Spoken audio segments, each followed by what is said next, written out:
The second meeting of the study committee in order. We sort of had some scheduling problems, so today will be much shorter than it was for our first meeting, but nevertheless, this is a very important topic on obesity. It's near and dear to my heart.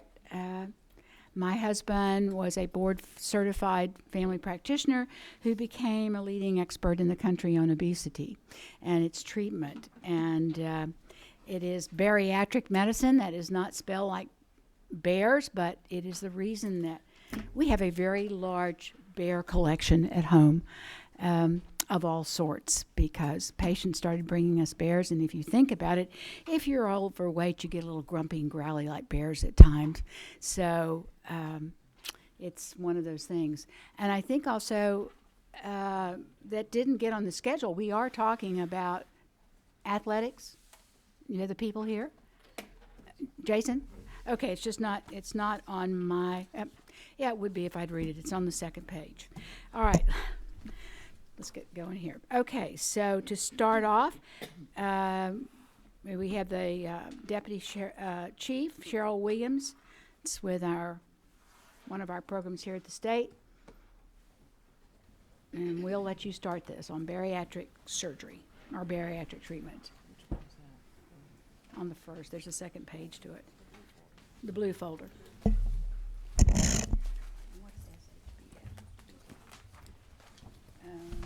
this is with the state health benefits.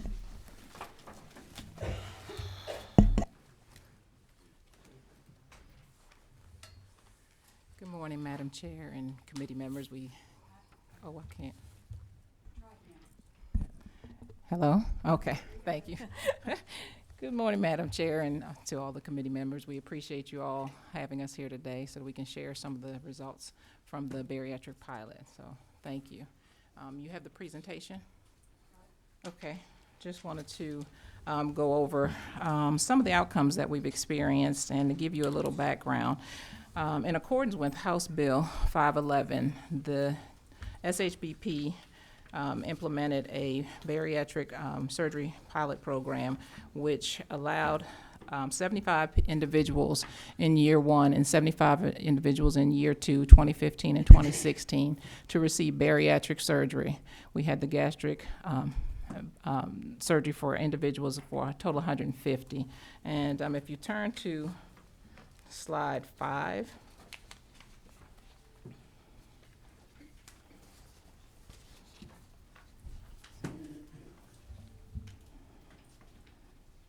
The 3 surgeries that were covered under this procedure were gastric band, the laparoscopic sleeve gastrectomy, and the laparoscopic Roux-en-Y bypass.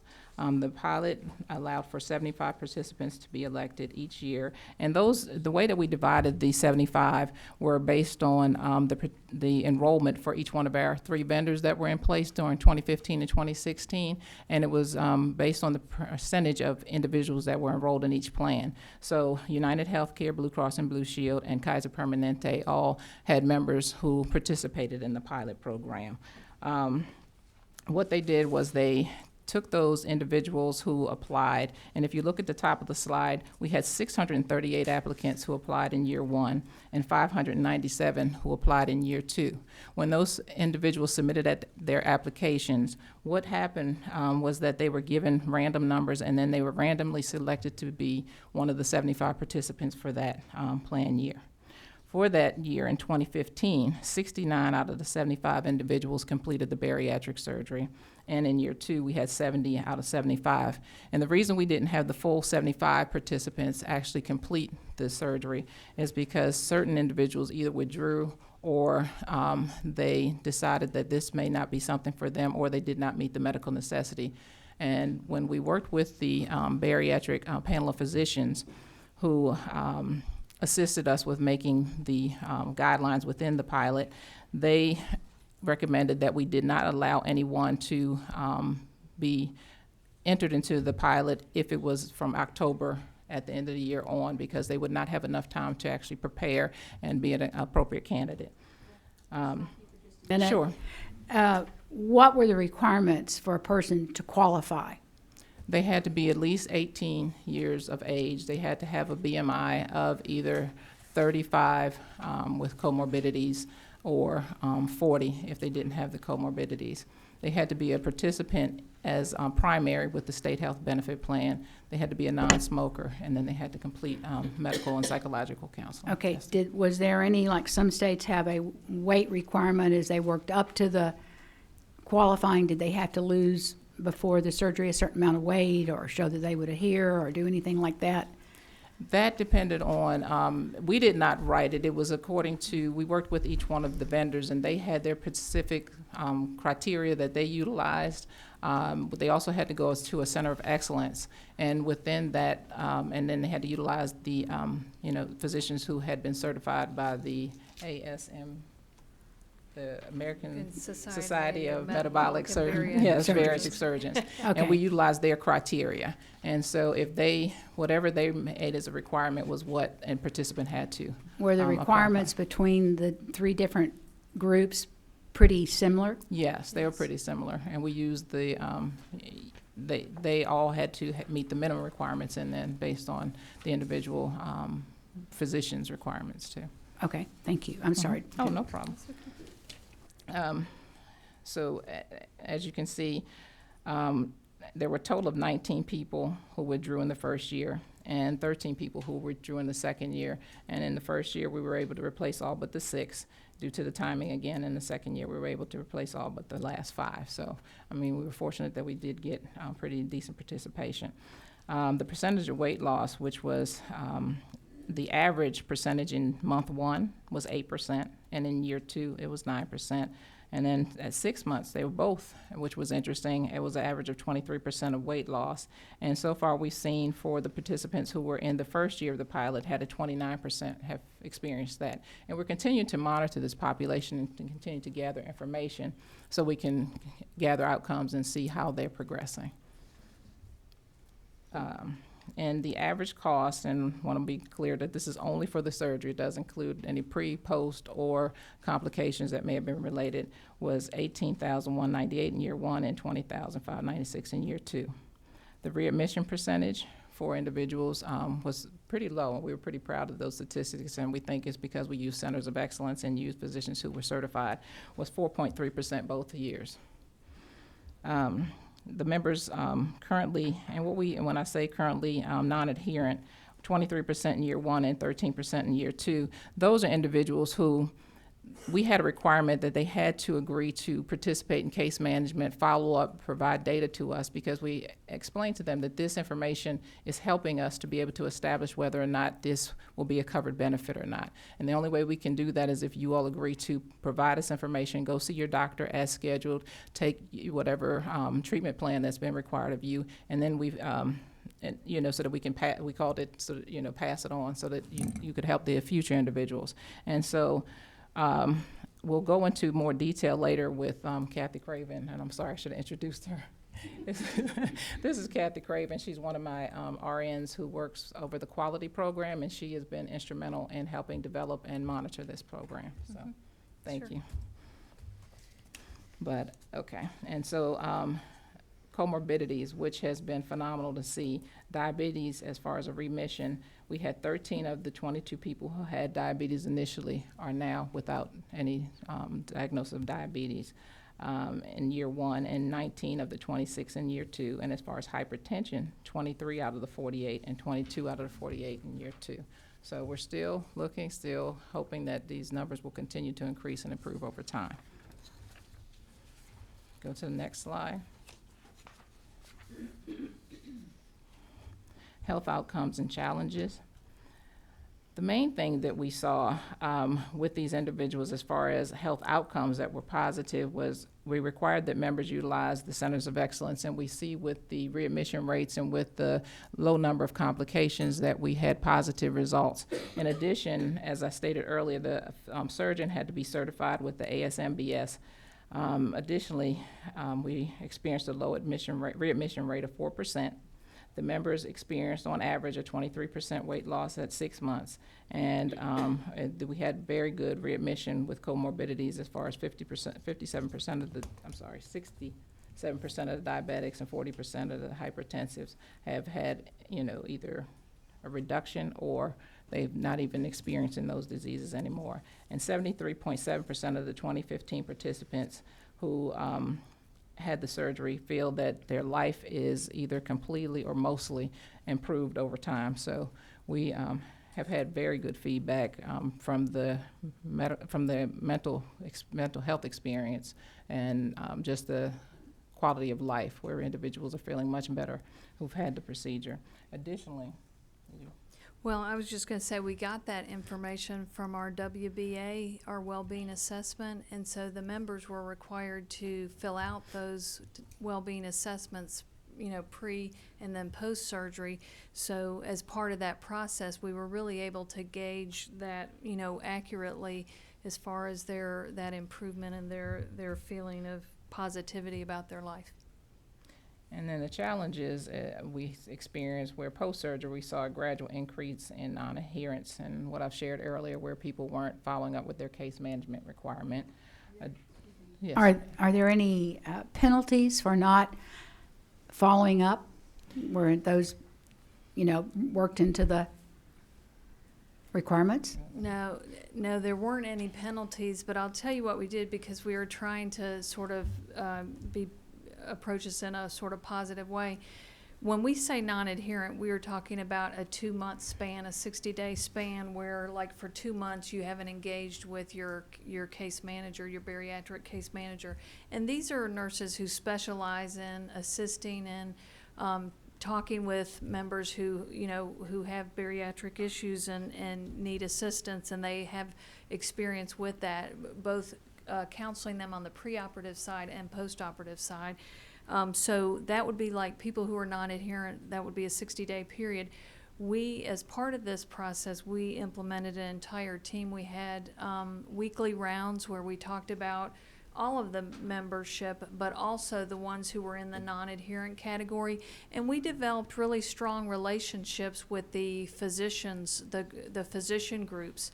And that's one thing we can't say enough positives about, are the relationships that our bariatric case managers established with the surgeons, that with their staff and their group, and working with them, and just making sure that we are connecting and finding out, even if they're not talking to their nurse at either United Healthcare or Blue Cross Blue Shield, but are they really talking with their physicians and going to their appointments? Well, I mean, if it was for 2 months, did some of them get picked up? They missed 2 Yes. months and then they came back and got picked up again? Yes, and that's what we found was sort of that sustaining that monthly, every month engagement. And one of the, obviously, the positives of that was because when you're engaging with someone on a monthly basis, you're able to get a gauge on all of their health issues and find out, what their current weight is. Are they having any challenges? Are they hitting a plateau? And those sorts of things. So that's why, this was written in as a monthly Okay. In requirement. addition, we worked with the medical directors with the health plans, and they would reach out to the physician's offices, and when the physician's offices would understand that these people weren't participating as they would also assist us in trying to encourage them to actively engage. So we made it so that it was a full partnership, and we all worked together to try to encourage individuals to do and to follow through with what the requirements were. Okay, and to any surgeons in the room, I have great respect for surgeons.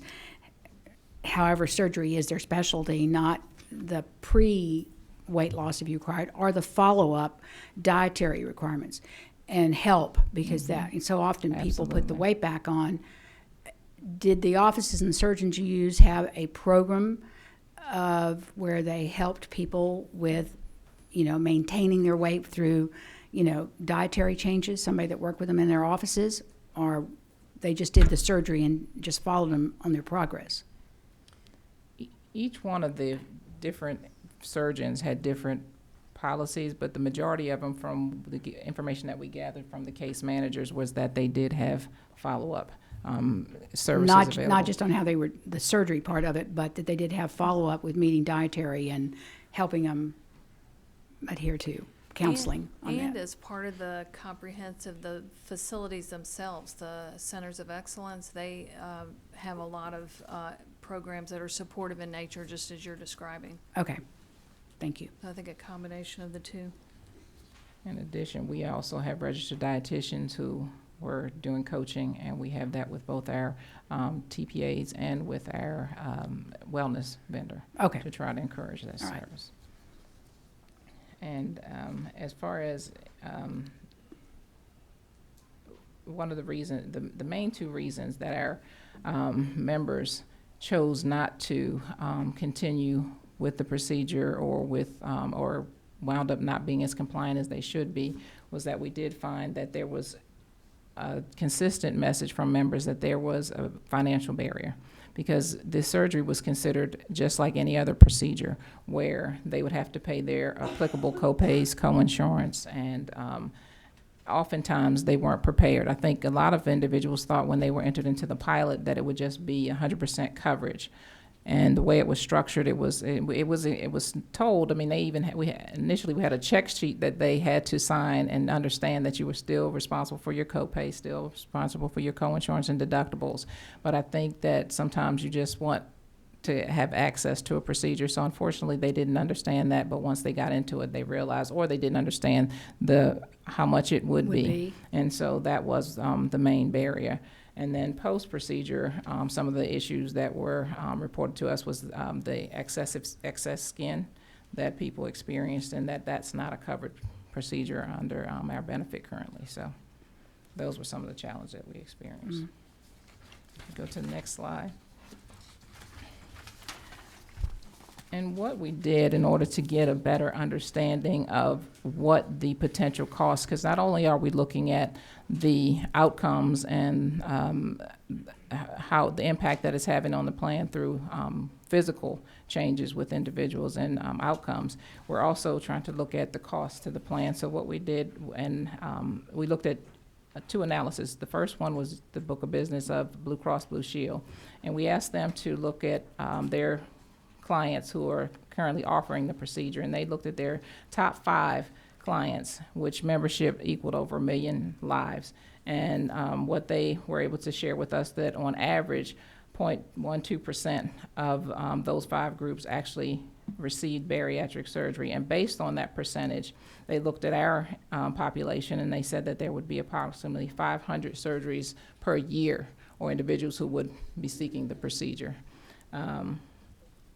Additionally, we on average looked at 19,397 was for the 2 years. If you add 15 and 16 together and take the average, it comes to that. And that would be what we would consider would be potential cost of the plan just for the surgical procedure. And as I shared with you all earlier, that does not include any pre, post, or any type of complications. Any questions?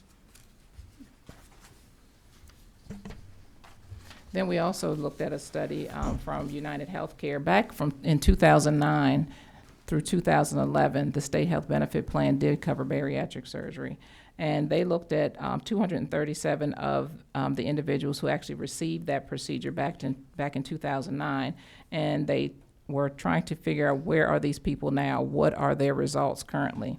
And what they did, if you look at the results post-op utilization, showed that 37% of those had a decrease in ER utilization. 37% also had a decrease in PCP visits, and 11% had an increase in specialist visits. Additionally, they had 53% decrease in diabetes, 42% in hypertension, 16.6% in coronary artery disease, 75% in congestive heart failure, 44% of chronic obstructive pulmonary disease, and 51% decrease in depression. So they're still following these individuals, and they're checking, to see how they're continuing to progress, because we've asked them, let's continue to monitor not only this population, but that population, so we can see if there's a consistency in the outcomes. And now Kathy will share some of the management that we provided to the members throughout the process. But before we go to that, Yes, ma'am. You've given us the cost of what the surgery is. Has there been any actual checking of the data on what, I mean, I would take it that we didn't take brand new hires in the program, that these would have been people that had been employed by the state for a significant number of years. For this pilot, they had to be at least 2 years. Okay. Did you study, okay, I mean, what the cost, how much they had cost the health benefit plan for the 2 years prior to the surgery? And have you, actual money cost, and have you started looking at what they're now costing? Yes, we've taken, we're gathering, we had 2 years prior to, and then the surgical period, and then we're looking at their post cost too. All right, is there a significant downward trend in the cost so far? On the What ones we've you've been looked at, able to? Initially there has been some decrease, and then as we've seen, some areas have increased. So we've seen more decrease in pharmacy and a little more increase in medical. But what we've seen too is that individuals who've had the procedure done, then they start to find out these joints, have issues. I've had, needing knee replacement, hips, or, because of what damage may have been done prior to the procedure. Now I'm more active, and I'm starting to see complications in those areas. Okay, So, but not in, if you did it just strictly in office visits for coronary artery disease or for COPD, if you looked at that, would there be a significant, you're showing that there'd be a significant decrease for that, so it should correlate to less spent on it. yeah, we think it should, but I know that data is under analysis at this time. Okay, because I can understand about knees or something like that, once they get the weight off or other Yes. surgeries. Okay. And one of the things we like to talk about, as Cheryl mentioned, I'm over our quality and case management areas, or some of the other areas that we have that support our members, whether or not they're really bariatric surgical candidates or not.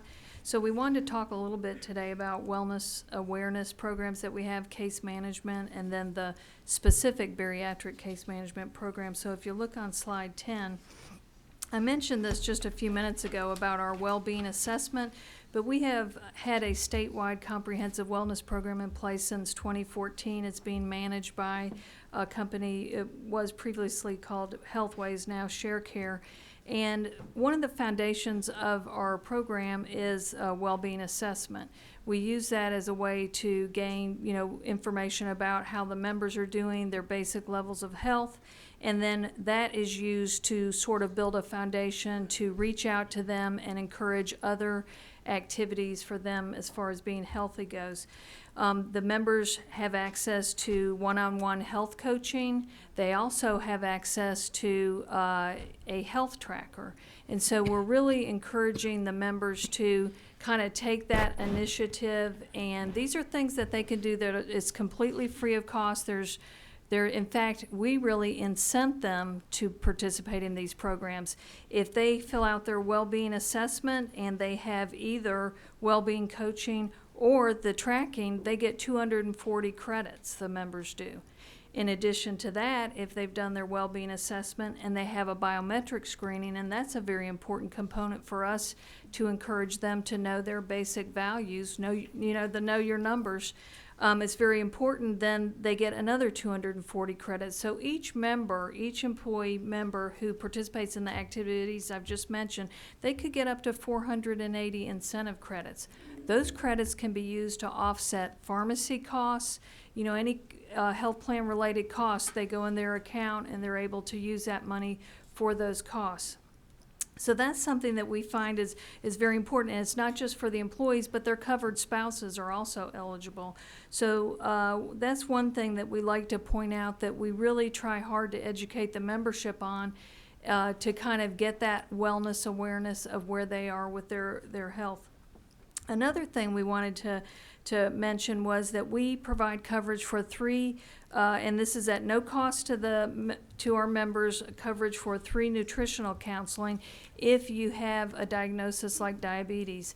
And the reason this is important is we have many people who are like newly diagnosed diabetics, and they're struggling with that diagnosis. And so one of the things we do is we've partnered with our pharmacy program, and so we're able to tell when our members have, it's called a first fill report. We get those monthly, and that information goes over to our vendors who do the outreach on case management. So we're in the process, and we've just set this program up where we're sending members who are hitting on the first fill report for diabetes. It's very targeted. A letter, a little brochure that says, hey, here, you're eligible for some programs you might not know about. One is the 3 visits of the nutritional counseling. Another wonderful program we have is called our Copay or Coinsurance Waiver. If you have diabetes, CAD, or asthma, and you as a member agree to talk with the health coach on the phone on a monthly basis, we will waive your copay for certain select group of medications. And we have about 6,000 members participating in that. And it's one of the things, number one, it gets the engagement that we're seeking. And it's also a resource for the members. Many members have said they find these monthly talks with their nurse. I mean, they've developed, it's like a nurse in your family, so to speak. And so we feel like that's a really important way that we can provide a benefit that does not cost the members anything. It takes some of their time, yes, but as far as there's also a positive that we reduce another barrier, which is access to medication. And so those are a couple programs that we like to highlight and talk about. And then, of course, we have online all of our health resources through our microsites with all of our vendors, and we have that listed. And I mentioned ShareCare earlier. One thing we like to talk about, too, is the amount of work that they're doing out. They have community health coaches who are out in the communities sort of as health ambassadors. And so they go out on a statewide basis, and up to this, through August of this year, they had done 110 events. Those are things like at the school systems and at the state offices where they might be doing a lunch and learn, or they'll organize a walking group, or they'll do a cooking class, and so that's been a real benefit that the members have. We've gotten a lot of positive feedback.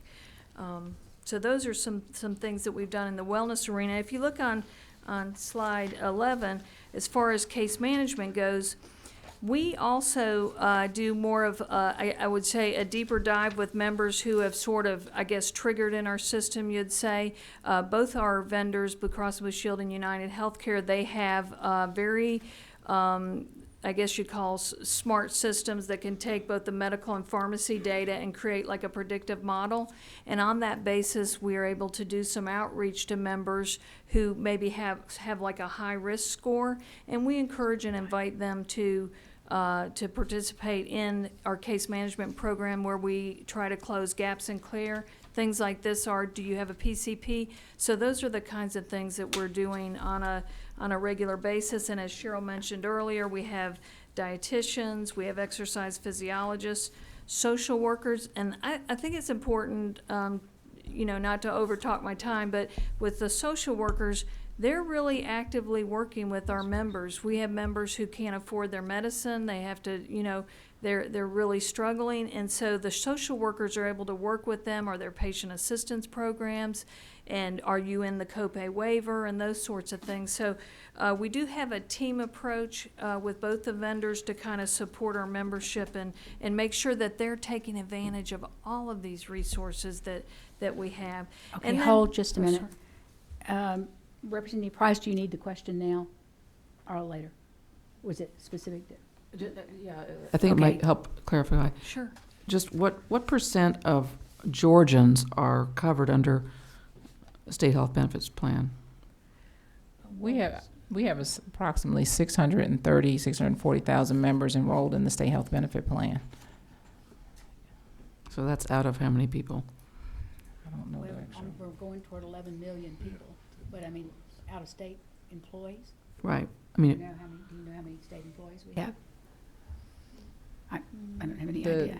The majority, we have the state employees, we have the teachers, we have and the majority is through the educational system. So about 2/3 of the population is through the school system, and the other third is about with the state employees out of our entire population. So I don't have the specific number that are just state employees, but I do have. My analyst is saying that we have around 66,000 employees. So if we have 640,000 state employees, So they insure 640,000, so that would be dependents and all? But that also includes the teachers. Pardon? The teachers and retirees are included in that number as well. And the Oh, okay. 630, All right. yes. So that would bump it up, okay. Does that answer your question? And their dependent children, yes. Huh? Including dependents, and then that on it. Does that answer your question? Well, yeah, I guess I'm taking it to the next step is how does this program affect all Georgians at this point or in the future? Well, okay, I'll take a stab at one piece of this. One thing that we're really working toward, and especially with Share Care, one of our initiatives is to, number one, take this on a statewide basis, and also to work closely with our school teachers, because, you know, our school teachers are in every community, in every county, and the more that we can do to work with them on, you know, their positive health issues, we feel like the more there is a trickle-down effect within both the school systems and the people with whom they're in contact, their students. And so, you know, as far as like direct one-to-one, maybe not as much, but as far as the efforts of ingraining and embedding health education materials and encouragement, we feel like that's one area that we are focused on now. In addition, we also have, when our coaches go throughout the state, they have worksite initiatives with its cooking demonstrations, or whether it's exercise classes or walking programs of sort, which is open to all the employees at those sites. It's not only for the members enrolled within the SHBP plan. They do open those services up, any type of educational classes. So they allow those individuals at the site, which are other members of Georgia, who not only are either they're enrolled or they may not be enrolled in the health plan. So we do try to make sure that we have community resources, and we do partner with other groups in order for us to be able to collectively work together in order to make change within the entire population of Georgia, because our goal is to overall change the outcomes. I mean, we do have our members who we have to be dedicated to, but we also want to have an impact on our entire population, because we know if our community works together, that also helps to support our individual members. Okay.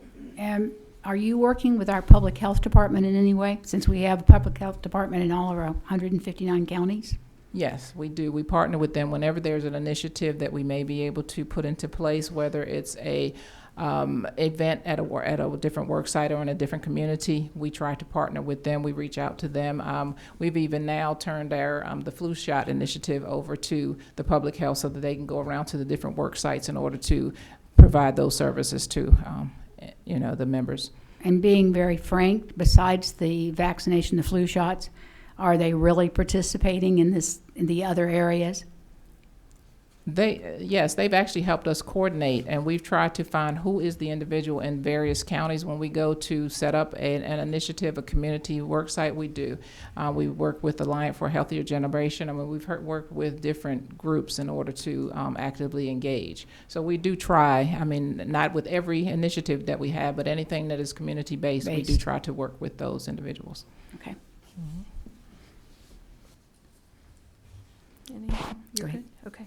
And the last slide that we have, and we just wanted to kind of go through this one more time, was the case management activities that we have related to the bariatric pilot program specifically. And I think we kind of touched on some of this earlier, but preoperatively, we did a lot of outreach and education with our members, and especially, and Cheryl mentioned this earlier, with like the financial counseling component was one thing that we educated the members on, and just helping them understand all of the requirements with the program and what they would need to do both preoperatively and postoperatively.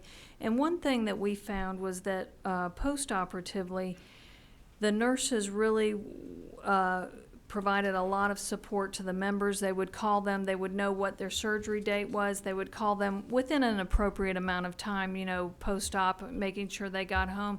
Do you have everything you need? How are you feeling? Or what did the doctor tell you about this? And a lot of it is obviously going back to what your doctor has told you to do.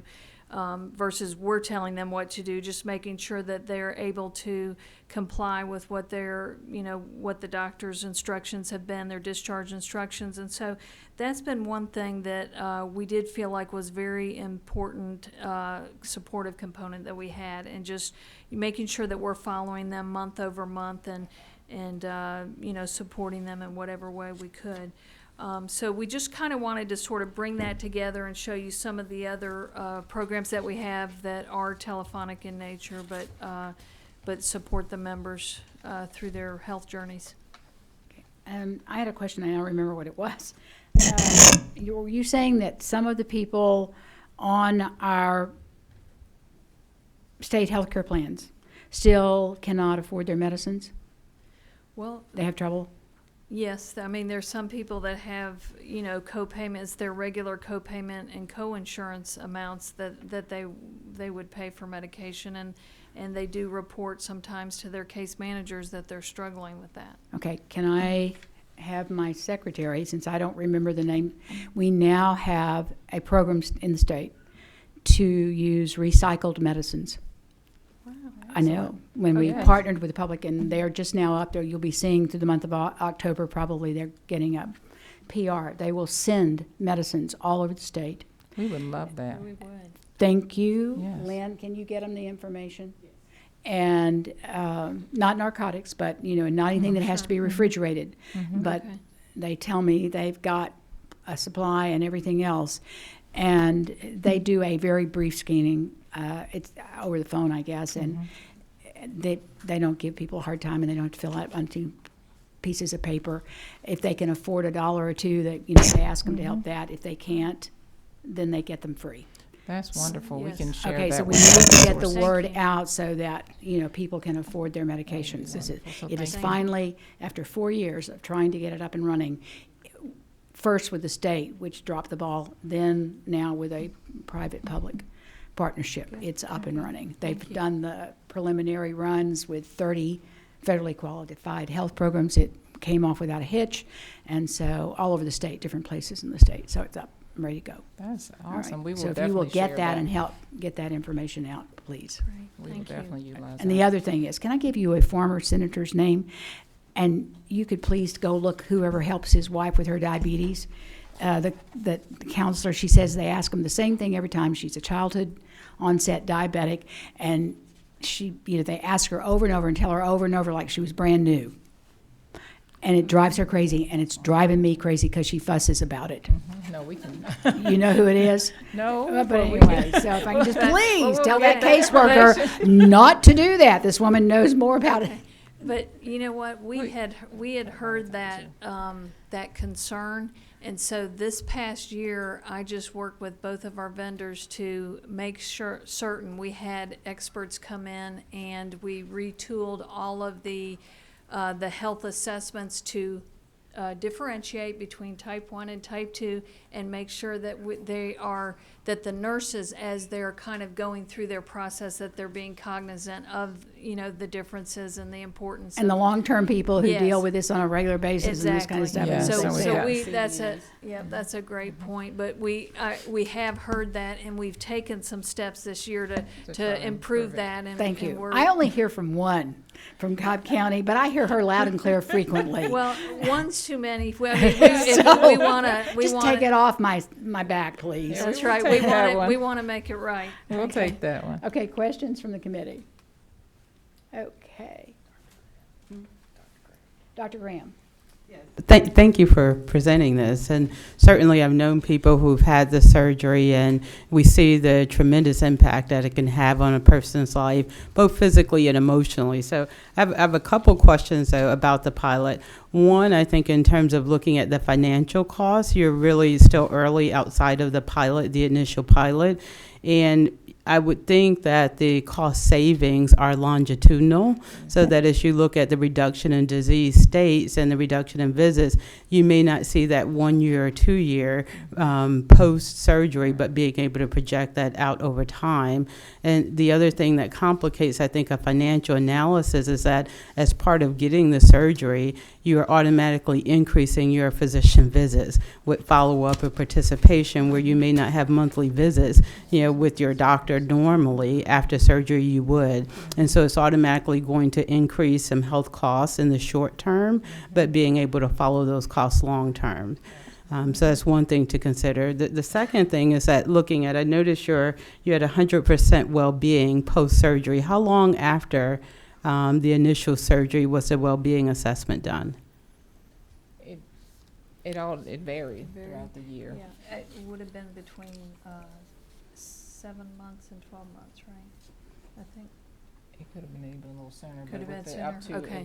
It was that first year post the procedure. They could take their well-being assessment anytime. We've tried to encourage them to take it. So whenever we could get them to take it, we were getting them to take it within that 12-month period post-procedure for that next plan year. Okay, and I ask that because what I see people struggle with most is post-surgery, really having to deal with the emotional impact of changing their eating habits, and that creates more of an emotional state of dis-ease, post-surgery than anything else. And so you may see a rise in kind of mental health symptoms or complaints after that as a result, especially if they don't have the intensive support, case management, and therapy post-surgery.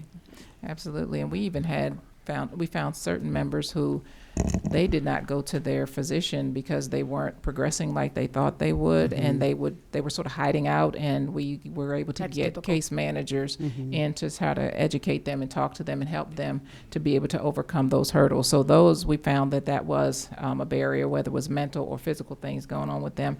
So you're absolutely correct, and we're learning through our process of what types of intervention we would need to support those individuals. Sometimes just not going backwards if you stay the same is progress. Right. Yes. And people don't understand that if they're not Exactly. dropping on a program. Absolutely.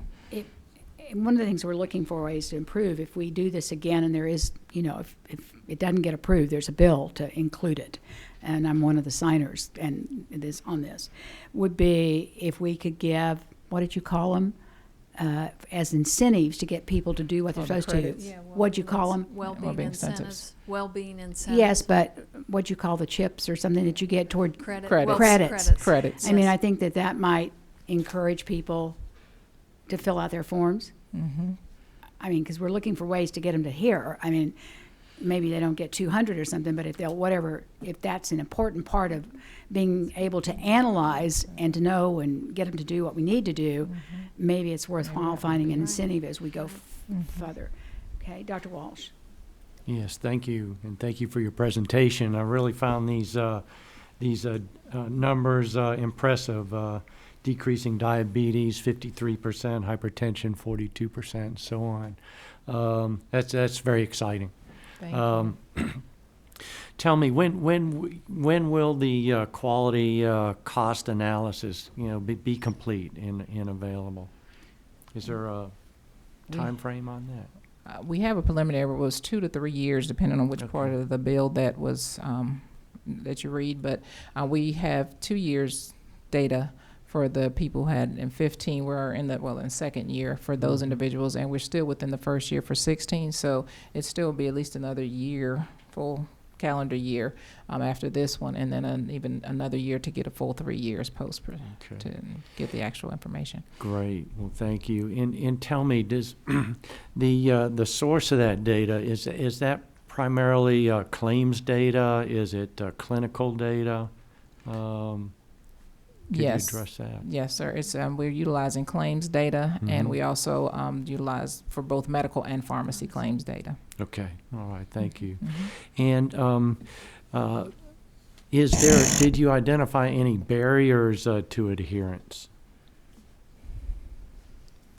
Any root cause of decreased adherence? More, I don't know what the cost outside of that. You're talking about people who actually had the surgery and Yes, you adhering with had- what their doctor's recommendations were? Yeah, in one of your tables, you had mentioned in a adherence issue. And so my question was, did you case identify the root, Yeah. some of the One- root cause okay. behind that decreased adherence? Well, when we were saying adherent in that respect, we're really more talking about making sure that they're continuing their engagement with their case manager. But as part of that, I think the follow-on part of that is that what we found was that with some of the people who were having trouble with non-adherence, and we actually at one point developed a special process where we, meaning we, called some of the members and just, you know, sort of did some outreach, because sometimes, you know, if you keep seeing the same number, you might be likely to not, you know, pay as much attention. And so I actually, like, you know, engage with a number of the members, and some of what some of them said, I've been so busy at my work, I'm working 60 hours a week.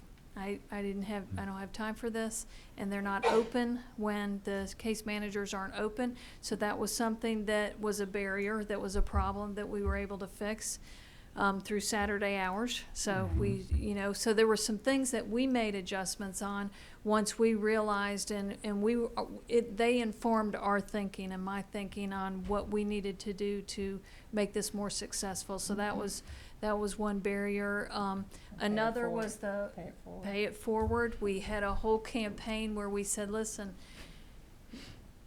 this is really important to all of us to have this data and to know it. And so, you know, even if you feel like maybe you're not doing as well right now as you would like to be, it's important for other people behind you that might be able to take advantage of this benefit. So if you could, please stay in contact with us, because they signed an affidavit that said that they, at the start of this, that they would talk with their nurse every month.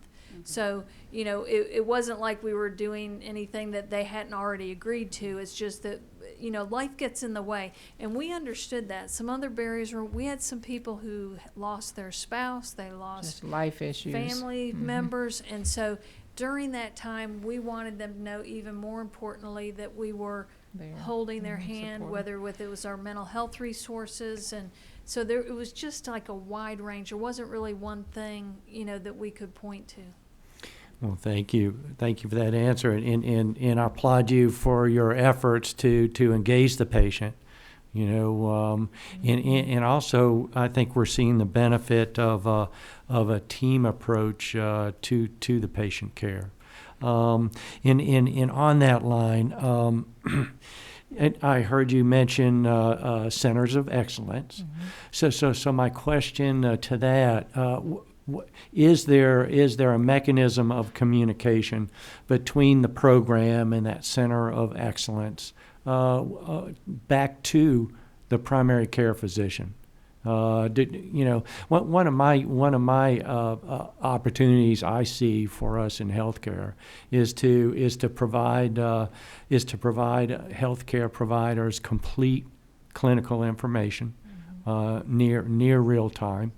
So they have at hand the information they need to help engage and guide the patient's care. So is there that communication between primary care and the excellent centers, or are they operate in silos? That was not an area that we have ramped up any initiative to support. We did reach out, you know, work if it was a reason that may come up where we were trying to get either in touch with them or to try to make sure that they were getting the services or the treatment that they needed, but not as a specific requirement to feed that information to their PCP, if I'm understanding you correctly, versus their bariatric provider. All right, thank Something you. we might want to look at is going Absolutely. forward. We definitely want to look into that. So We will. Okay. We'll definitely bring look that up. into Thank you. Okay, Thank you. Representative Dr. Price. Thank you, Madam Chairman. Now, we know that bariatric surgery has been done for a number of years, safely, legally, but generally it's been in the realm of self-pay. Am I right there? Or are some insurance companies covering it already?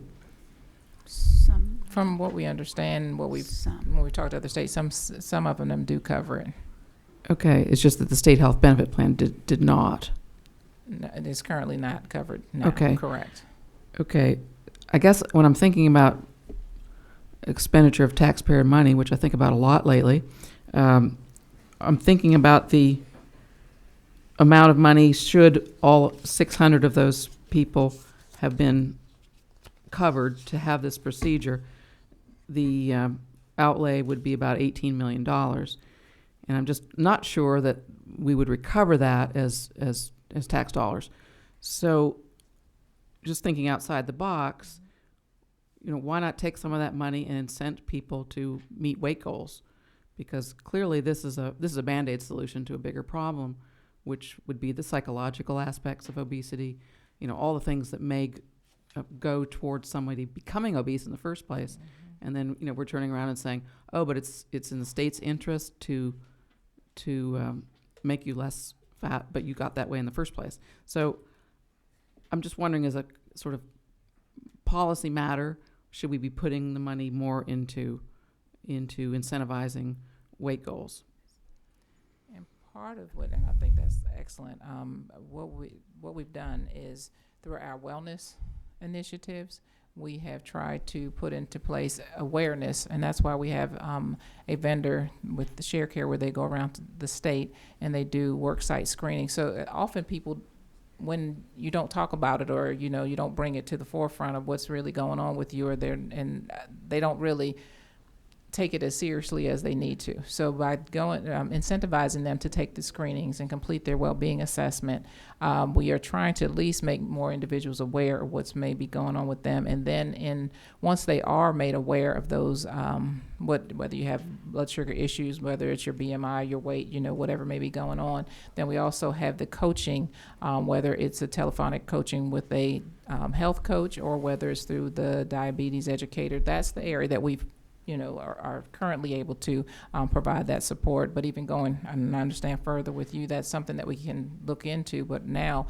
we actually have it through health education, health coaching, various initiatives where we go to work sites, do education on cooking demonstrations, exercise, what you can do, just basic things to help make a change or a difference in your lifestyle so that you can start to either lose the weight or control your blood sugar or lower your cholesterol, those types of things. So we are trying to do that, and from different aspects. We are trying to not only educate them, people who already have the issue, but also outreach to individuals who may be either pre-diabetics or who don't have, any issues going on, and trying not to make them move. Sort of when we stated, I think you said about it, maintaining that weight, at least staying there and not moving further. So we're trying to give them the resources and support that will help them in the long run to better manage their own health care. So we do have the health coaches where they are incented through, they get the credits when they do call in, and they get the coaching when they do complete their well-being assessment, when they do get their biometric screening, so that people are made more aware and they better understand. But I just want somebody to reduce my premiums by telling me I have to be a certain weight. You I think it might work. You don't know that you, okay. All right. Okay, now we know. Okay, Dr. Graham? I had one follow-up comment, just thinking about incentives to follow up on Madam Chair's comments for, if compliance is tied to overall outcomes, one of the biggest places where you see patient dissatisfaction is with the skin, the excess skin after losing weight. And so if there's some incentive tied to even partial coverage for surgery for that, for meeting a weight goal or compliance post-op, then overall it may improve your outcomes for the money that's already been invested.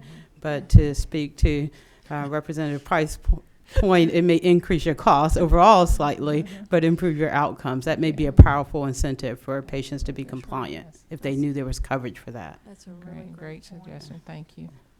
Well, I think one of the things that we're talking about is we're talking about people that are moving toward being morbidly obese, right? The ones that we took in the program, not your average person that's 30 pounds overweight or something. We're talking about people way up. Absolutely. I did one of the things you look at, in the cost to the state for how many days they miss work and non-productivity, I think would also be an area that probably needs to be looked at, because I would think that type, in fact, I know it, and that type of individual has more health problems, misses work more, and that costs the state money that way by being absent and so forth. Representative Jaspers, you get the last question. Thank you, Madam Chairman. Thank you, ladies, for updating us on this. I had two questions. One was on just your comments on patient follow-up. Seem like that's the key to this whole thing, having success. Is there any research that y'all have done on how long that this nurse follow-up or nurse contact has to be for the change, for the person to be permanent. That's what I'm kind of wondering. I mean, the requirement was 24 months, but as far as like a study that was done to decide that 24 months, like, is clinically, or should be the right amount of time, I just didn't know if within the health world, in this scientific world, had there been a study done? I'd be curious what it said. I'm Maybe sure the there surgeon would there know. probably is.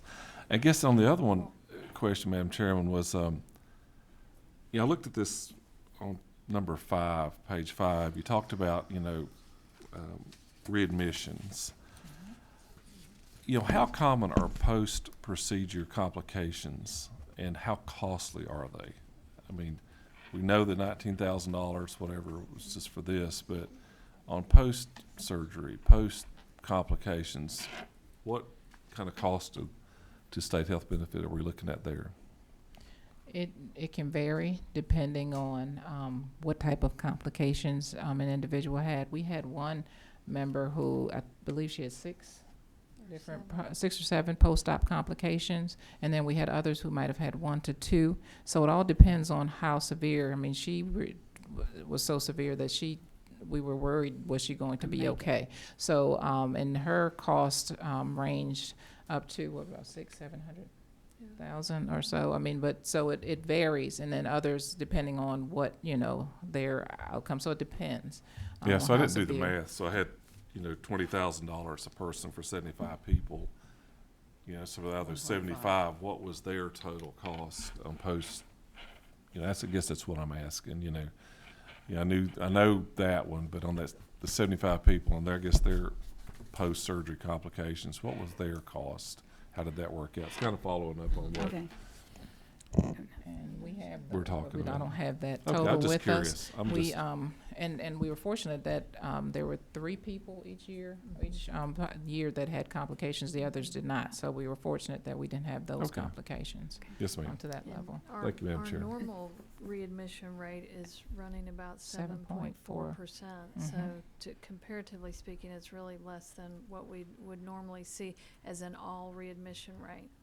Outside of the bariatric, for the bariatric was Outside of it. 4.3, and Yeah. and on Yeah, so we were in basically general, saying for the it's even general less. population, we're experiencing last year, 7.4. 7.4, but for this population, during those time periods, that's not we're not making an apples and apples comparison, but Right. just giving you perspective, I guess Okay. you'd say. Thank you. And I guess get the last question. Did you do any comparison of the type of the 3 procedures? Which one they chose? Which one since there were 3 procedures that were allowed, do we have any kind of information on the outcomes from the different types? No. I don't think, not separate from the outcomes. We do have the percentages of each that they utilize, but we didn't separate the Not outcomes. the But that difference of would the be something outcomes. that we definitely can take a look at. Yeah, that would be really interesting to know. Thank you very Absolutely. much Thank for you. coming. Thank you. Thank And Thank you, Madam Thank Chair. you. We want to thank all the stakeholders and all the individuals who have been so supportive of what we've been doing to actually get us to this place. So, it's been a team and a collaborative effort, and we just thank you and thank the individuals who have well, helped and supported Representative us. Dempsey had to leave because she's chairing another study committee, and I can tell you this is something near and dear to her heart and wanting the program to go forward. So, thank you very much. Thank you. About that. Okay, from the Georgia Society of American College of Surgeons, Dr. Vaughn.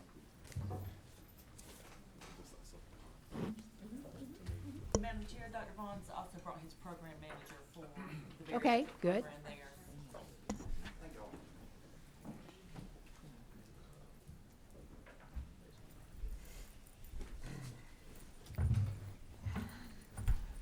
Are you from Atlanta or Macon or? Macon. Macon, okay. So good morning. It's really an honor to be asked to speak with you guys today. Michelle and I were talking on the way up here, and this is actually, I'm 36 years old, and this is my first time at the Capitol, so I'm a little out of my element. You guys bear with me. We're going to do the best we can. To my right is Michelle Rowell. She's our nurse practitioner and bariatric program coordinator. Every good center of excellence has someone like her. She does all the behind-the-scenes work to make sure we maintain our center of excellence designation. I know you guys, your time is just as valuable as mine, and I'm going to do the best I can to be brief. My name is Danny Vaughn. I'm currently a bariatric surgeon at Navicent Health in Macon, Georgia. I'm a native of Telfair County. I still consider Telfair County home. I completed my medical school at Mercer University in Macon, my general surgery residency training at Navicent Health in Macon. I've been practicing bariatric surgery in Macon for the past 5 years. Today, I'm here to discuss the lack of access to appropriate treatments for morbid obesity that our teachers and other state employees are dealing with. I want to start by saying that I understand that money is tight. It always has been and it always will be. I truly believe that putting together this state's budget is a much more complicated issue than what I do on a daily basis. I do not envy your jobs. That being said, morbid obesity is becoming an epidemic in the United States, and ignoring a problem will not make it go away. Obesity affects nearly 1 in 3 adults in the state of Georgia. My experience tells me that this problem is going to get far worse before it gets better. I've encountered a couple of misconceptions about morbid obesity and weight loss surgery among the lay public. Number one, obesity is not seen as a quote-unquote medical problem. This thinking is very wrong. Any body condition, such as morbid obesity, that causes your average life expectancy to be decreased by 15 years is a significant medical problem. Obesity is just as much of a medical problem as hypertension, diabetes, osteoarthritis, coronary artery disease, etc. Secondly, weight loss surgery is cosmetic surgery. The truth is that bariatric surgery is a tool that we use to treat a medical condition, morbid obesity. Just as we use cardiac catheterization to treat coronary artery disease, and just as we use total knee replacement to treat degenerative joint disease. I've performed hundreds of these operations over the past 5 years, and I can truly tell you that this procedure changes people's lives. These patients frequently have resolution or improvement in their diabetes, hypertension, high cholesterol, joint disease, just to name a few. Bariatric surgery adds years to these patients' lives, which I haven't really heard talked about today. I heard a lot about the cost of it, but I didn't hear anything about the years that it adds to their lives. It also makes them more productive in the workplace. Most insurance companies recognize this fact. Bariatric surgery is covered by numerous private insurance plans, and it has been for several years. Bariatric surgery is covered by Medicare and even Medicaid. Medicaid covers this. Unfortunately, we've had to turn away many patients because of lack of insurance coverage for bariatric surgery. One of the main groups that have had to deal with this issue is our teachers and other state employees. My mother and 2 of my aunts were educators in the state of Georgia, so I can tell you from personal experience that they don't do this for the money. I'd like to tell you the story of one of our teachers today, Miss Jennifer Bond. Miss Bond, she's a patient of mine, and she's given me permission to discuss the details of her care with you today. I first met Miss Bond back in October of 2015. She's a 47-year-old lady who's a teacher in Monroe County Public School System. She has been for the past 13 years. She came to see me in my clinic with an abdominal wall hernia. This is basically a hole in the abdominal wall through which your intestines protrude. Usually, corrective surgery for this is pretty straightforward and has good results. This does not apply to patients with morbid obesity, however. Attempts at hernia repair fail more often than they succeed in these patients due to their weight.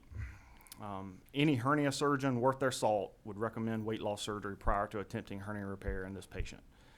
In fact, this is considered the standard of care by the major surgical societies when it comes to hernia repair in morbidly obese patients.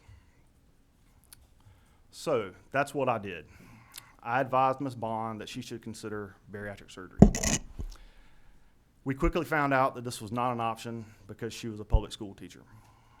6 months later, she came back to my clinic with a new problem. She now had gallbladder problems in addition to her hernia. Her gallbladder had to come out, and considering the fact that she couldn't have weight loss surgery, we agreed to tackle the hernia as well. This was in April of 2016. We waited 2 months until June for her surgery because she didn't want to leave her students without a teacher. The surgery went well, and she made it back to her classes in the fall. Miss Bond came back to see me again in March of 2017. I wasn't shocked when I found out that she had a recurrence of her hernia. We discussed the risks and benefits of another attempt at repair. She said that her pain was so severe that we had to do something, so we talked about another attempt at her hernia repair. Again, we waited until June per her request. So we repaired her hernia this June for the second time. She's well aware that her risk of recurrence is high. She thinks about it every day. Her and I are both holding out hope that one day she can have her bariatric surgery to stop this cycle of recurrent hernias. Miss Bond and I spoke on the phone last night, and she told me something about her husband that I did not know. And she asked me to share this with you today. He is also morbidly obese. He's had several health problems related to his weight. He's actually a veteran, which is what I didn't know. He's an ex-Army Ranger. He attempted to have bariatric surgery several years ago, but because he's on her insurance plan, he was denied. Since then, his medical problems have progressed, and now he's on disability. Had he been able to have that surgery, he'd most likely still be in the workforce. So as you can see, this disease affects entire families. Thus, our decision to deny care to our state employees affects their entire family. I could go all day telling stories of different patients who've been denied the care they need because they were state employees. I have other patients who've been equally devastated as Ms. Bond's family has. It troubles me and embarrasses me to know that these patients would be able to get the care they need if they quit their jobs and got on Medicaid. I want there to be no illusions about this. This is what we've done here. I mean, we, as a state, have made a conscious decision to deny our teachers and state employees access to the most effective treatment for a very serious medical condition, morbid obesity. I think that our teachers deserve better. I think Ms. Bond and her husband deserve better. I think that we as a state should do better for our workers. So I come to you today humbly with my hat in my hand on behalf of my patients, our state workers, and their families to ask you to include bariatric surgery as a covered benefit for our state employees, because it's never too late to do the right thing. Thank you. Dr. Vaughn, let me first thank you for going to medical school and staying in Georgia. We are very short of physicians and especially surgeons, so thank you very much for doing that. I will tell you, and to tell you a little story, my husband, who worked in bariatrics, not surgery, but just general bariatrics for 35 years of his practice. We were at a party one time with one of the leading internists in the state of Georgia, and he later told the hostess that it was a shame that Tom did not practice medicine anymore. He had been such a brilliant young physician. So that was because he was doing bariatrics. So we have moved some. We're just not there yet, but thank you for sticking with us, because I know what it's considered. Questions, anybody from the committee? Or I just have a couple of questions. So you run the pre and post-op program, and it does include watching and helping them learn to eat again correctly and the nutritional aspect of success, right? Right. I mean that's really part of a center of becoming a center of excellence. We have a dietitian on our staff. Our patients meet with our dietitian at every post-op visit. If patients regain weight and are having issues or don't lose as much weight as they need to, we get them in to see our dietitian on a more regularly scheduled basis. So part of having a dietitian on staff is that you can, kind of tailor the needs to the individual patient to get them the help that they need. Which I think is so important, and for it to be successful afterwards, because if not, they're just going to. That's kind of one of the things that came out of this Center of Excellence designation is that's really one of the things that's required. Required, And okay. We have exercise physiologists as well, and then the dietitian sees them before surgery and after surgery. Okay. Do you have how many years have you been doing bariatric medicine? 5 years. Do you have any long-term statistics on people's success rate and how long they've been Well, successful? That data those studies have been done. They're out there. And, as far as it is dependent on which operation, Roux-en-Y gastric bypass out of the 3 that we've discussed today is probably the one that, shows the best long-term results at 5 years. There is 5-year data out there, and you're looking at, somewhere in the range of 60 to 75% excess weight loss, and most of those patients keep that off at 5 years.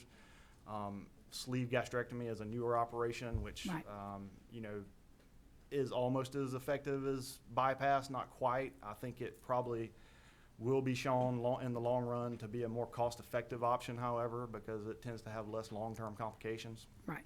And that's one of the reasons nationally you're seeing that become a higher percentage. It is now the most commonly performed weight loss operation. Did I answer your question? Yes, you did. Okay. Thank you very much. Does anybody from the committee have questions? I don't think so. Since it's your first time, you made a pretty good presentation and Well, thank you. plea for us to do something about this. Thank you. Wait, Dr. Price, you've got a question? Sorry. Thank you. Just curious, what medical conditions preclude someone from having bariatric surgery? Well, that's, I mean, there are contraindications and there are relative contraindications. You know, if you're, for example, if you're schizophrenic and you're uncontrolled, I mean, that would be a significant contraindication. Bipolar disorder is one that, you know, we have to make sure that's very well controlled before you put someone into that, but I have operated on bipolar patients. They just are very well controlled. We take a big look at their surgical history. I mean, if they've had 2 trauma laparotomies, then, you know, that may be a more significant risk than your patient that's never had abdominal surgery before. Was there anything in mind you had particular? Or? No, just looking at the Medicaid requirements, it refers to, quote, eligible patients. So I'm trying to figure out what makes you eligible to have the surgery. I mean, I think it, yeah, I mean, Body mass index of 35 with, you know, 1 or 2 Comorbid conditions. comorbidities, basically. so if you're a 35 body mass index and you have hypertension, that makes you a candidate. If you're a 37 BMI and you don't have any medical problems other than your obesity, then you're not a candidate until you get to a 40 body mass index. So that's really and you have to, you know, there's certain requirements that you have to go through before surgery, such as attempts at medically supervised dieting. You know, that's kind of part of what makes you a candidate. You have to have done that. So, but I honestly, off the top of my head, I can't think of a lot of medical problems that would make you not a candidate. I mean, I have to feel like you're going to tolerate the surgery. I mean, So different weight levels are minimum for yes, ma'am. different conditions. I mean, bottom line is most patients, you're looking at 35 body mass index, because we very rarely find a patient who's a 37 BMI and doesn't have Right. hypertension or high cholesterol or something like that. So 35 BMI is basically it. Thank you. Yeah, no problem. Thank you very much, and thank you for coming all the Thank way you very from much. Macon and waiting for us. And I think you can tell I'm a big proponent of helping obese patients. Thank you very much. Okay, next, from the Obesity Action Coalition, Joe Nagluski. Did I get even close? That is absolutely perfect. Oh, I can't believe it. So, So, thank you for coming. yeah, my pleasure, and thanks for letting me just say a few words, and I'll keep it brief as well to keep us on time. So I'm Joe Naglowski. I run the Obesity Action Coalition, and the Obesity Action Coalition is a 60,000 member nonprofit organization. What makes us different is that our members are actually people with obesity. 90% of our members actually have self-identified themselves as having obesity, and we actually work together to try to get as healthy as possible. About 2,200 of those members live here in the state of Georgia. We focus on treating obesity. So we can, once you're a member of our organization, we say, hey, let's look at what kind of options are available for you to be able to address your obesity. And it's an interesting world that we live in right now. I will say here in Georgia, you're one of the last state or two that I have to visit to actually have this conversation about bariatric surgery. It's widely covered across the rest of the country. It is a standard benefit for most state employee plans across the country, most employer plans, and in fact, even, not to bring up a controversial subject, but even in the Affordable Care Act plans, the essential benefit plans in many states actually require bariatric surgery to be covered. It is considered the standard of care. And I think the thing that I've heard the comments so far, and I appreciate them, and I think the thing that I want to talk a little bit about is the difference between the prevention and treatment of obesity. And I think the example we'll use, let's talk about something else. Let's talk about skin cancer, right? We all live here in the South. We're supposed to wear our sunscreen every day, right? We put our sunscreen on every single day to not get skin cancer. But once you get skin cancer, yes, your healthcare provider advises you to continue to put sunscreen on every single day. But then we do something different, right? We actually treat the cancer plus having you do the prevention. And so I sometimes worry when I say, let's just tell these folks that they need to continue to diet and exercise to be able to address this issue. You know, you see me right now at my lightest weight as an adult. I actually use medical intervention to help me with my obesity. I've not had surgery. I use medication, some of the new medications that have come out. But I can tell you that obesity is a lifelong condition. And so whether you've had surgery or you use medicine like I do, you are going to struggle with it for the rest of your life. You know this from your husband's patients. And myself. It never goes away. So there's not a day that I don't have to think about every bit of food I put in my body or every amount of activity that I track on my watch. It has to be my number one priority every day, or I'll be the size of most of the men in my family, which is 2 of me, right? And that's the reality of what I face. Surgery is one of those tools that helps people get there. And I think too often we just say, hey, just diet and exercise more and you'll be able to get to that point. And the reality is that's not good advice. Again, we wouldn't say that to a skin cancer patient. I want to say that I've been in a lot of states and I've worked on a lot of pilots over the years. And I just want to compliment your team. I want to compliment Cheryl and Kathy and what they did. This was the best designed pilot that I've ever seen performed at a state level here in Georgia. Your employees went above and beyond in delivering the highest quality of care that I think I've seen in one of these pilots. So I think you should be very proud of that, and the team Yeah, should be thank you. proud of that. At least we're not the last in something. Right. And then I want to thank Representative Dempsey as well, who led this effort to make sure that this happened. I think a couple things based on the questions that were asked so far. This idea of incentivizing people to lose weight. I think it's an interesting idea. I actually love the idea about skin removal incentives. In fact, one of the large casino chains that actually provides bariatric surgery under their self-insured plan, that's actually how they incentivize their follow-up. They actually provide people skin removal surgery afterwards. So there's actually precedent for doing that work, and it's something that we should think about. I also think that this idea of comprehensive care is important, and I think we can design benefits, and you can think about this benefit design to make sure that it provides that comprehensive care. You did that partially intentionally, because we worked together to put this benefit together with what you saw with that case management. You saw people following up and making sure that they have that lifelong care. You can also think about your benefit itself just to make sure, hey, okay, beyond 24 months, are we making sure people have access to these kind of services? And frankly, that'll benefit not only the bariatric surgery patients who potentially would have surgery under your health plan, but also your other employees as well. It also benefits the citizens of the state of Georgia. I know you asked that question about beyond this. So there really is a halo effect of when it comes to addressing obesity. And actually the science is very good. So if you look at family members and you actually have a family member who loses weight, then their members around them lose weight, and usually their friends lose weight as well. And this becomes a bigger, what they call the halo, moving us out over and over of a wider population. So I do think actually providing a single surgery, although you may look at it as a one-off for that one person, actually benefits many, many more people than that, and the science is relatively good about that. So I think the other thing I would challenge you just to think a little bit about, and this will be my second to last comment, is there really is a stigma around needing help for your obesity. First of all, the stigma of having obesity, right? For any of us who've lived, especially women who see this, they know the comments, the outright discrimination, et cetera. For us gentlemen, it's a little less because it's okay to be a big guy, especially in the South. You're seen as a football player, whatever it may be, kind of thing. But there is a stigma around. But there's also a stigma around needing help. Yeah. And a lot of us who live with obesity have self-internalized this stigma. So you say to yourself, it's my fault that I'm at the weight that I'm at today. And yes, maybe some of your behaviors contributed to it. But actually your body is an amazing thing, right? And once you reach a certain weight, your body's always fighting you to go back to that weight, and that's called your set point.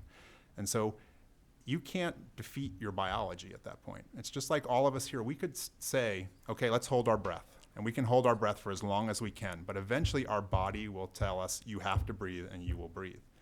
And the same can be said with obesity as well. You can try to force yourself not to eat as long as you want, but eventually your body's going to revolt and you're going to eat. Think about it. All of us who have been on a diet, right? You lose 5 pounds week 1, right? Week 2, you do exactly the same thing. You lose half a pound. Why? because that's your body revolting against this process that you're going through here. It's not solely a simple thing. So I will just leave you with a quote from one of my favorite people. His name's Ted Kyle. He's former chair of my organization. And it basically says, with good care, obesity is treatable. Health and life get better. It takes more than just good intentions, though. It takes access to the full range of evidence-based care, whether that's lifestyle support, medicine, or surgery. So thank you very much. I appreciate your time. Thank you very much. Questions from the committee? Oh, Representative Price. Thank you. Does the state of Georgia or SHBP cover the types of medications that you are on? So the ones that I take actually right now, probably a good subject for another hearing, but no, they do not. And I would encourage you to consider covering those as well at some future point. And they are relative, unlike bariatric surgery, which has existed now for the time we talked about before, the Roux-en-Y gastric bypass has been around for 20 plus years. There's 4 new medications approved by the FDA in the last 4 years. So these are new, unlike the brand new medications. So, Thank you. Any other questions? Oh, Representative Jasper. Thank you, Madam Chairman. I just got a question. Who is the Obesity Action Coalition? How are y'all funded? What's your... So we were actually created 12 years ago after a legislator on a meeting, not unlike this one, stood up at the meeting. He was from Colorado, and he said, I'm asked every single day to do something about the obesity epidemic now, but I actually never hear from someone who actually has obesity. It's always from a public health person or a doctor. Where are the patients who live with obesity? And so in that day, there was a angel donor in the room. He gave us $500,000. They said, Joe, will you start this organization? And that's what we've done 12 years ago. And we're made up of 60,000 people who struggle with their weight. 90% of them, have self-identified as having obesity. About 10% of them are healthcare providers and other members of the public. And obviously I'm here talking about advocacy today, but most of our work is on the education front. So if you woke up today and said, I want to do something about my weight, we give you the resources to be able to do it. So you have dues-paying members? We have dues-paying members. We have a magazine. We do educational conferences for the public as well. And our materials are you can take a look at them. You can go to our weight loss options brochures, and we'll tell you right now, there's the pros, but there's the cons, and we're a little bit unvarnished, so you're not going to see any spin of one way or the other. So although sometimes our friends in industry, they like us, and other times they don't like us because of the language we use to describe their therapies. So, okay. What's your website? Thank you. The website is obesityaction.org. Yep. Right here. Yeah. You're looking at it. Yeah. Okay. Yeah. Thank you very much for coming to present today. Thank you.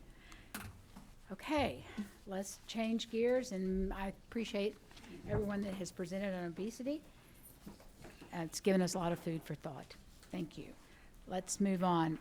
Jason, do you want to introduce the people you've brought? I have you down here to talk to us about sports-related injuries, heat stroke, and cardiac arrest. I do have 2 presenters, 2 physicians that will talk about that. I didn't know if you wanted me to address some of the questions from asthma from the last hearing, or do you want me to go ahead and in essence of No, time go ahead and say let that? them. You may get bumped to another meeting. Well, On asthma, go ahead. well, I just wanted to let the committee know, Jason with Children's Healthcare of Atlanta, that we do have a partnership with the Ronald McDonald House for a mobile asthma clinic that we do use, and we do in partnership fund. And that was one of the questions that you wanted me to address. Okay, on the mobile unit for working with children with asthma. Yes, ma'am. Did you find out where it goes? What? It goes into, I have a specific list of zip codes, but it basically goes into the communities where the kids live and work and their families. But I mean, how big of area? I mean, Right all now- over Metro Atlanta, or does it go? Right now, it's in the metropolitan Atlanta area and some of the more heavy Medicaid and underserved areas. Okay, so at least we have a model that the physician was suggesting that we have with the Correct. mobile units to work with Yes, ma'am. healthcare. Any hopes of expanding that out to other counties around, or? I'm sure that we can go back and discuss that. I just wanted to let you know what we currently are operating. Okay, thank you. And I wanted to introduce Dr. Marshall, who's going to talk about concussions and heat strokes. Okay. All Dr. right, Oster, thank you very much for coming. Thank you, Madam Chair, and committee members for inviting me down. Here's my first time speaking to this group, so again, thank you for allowing us.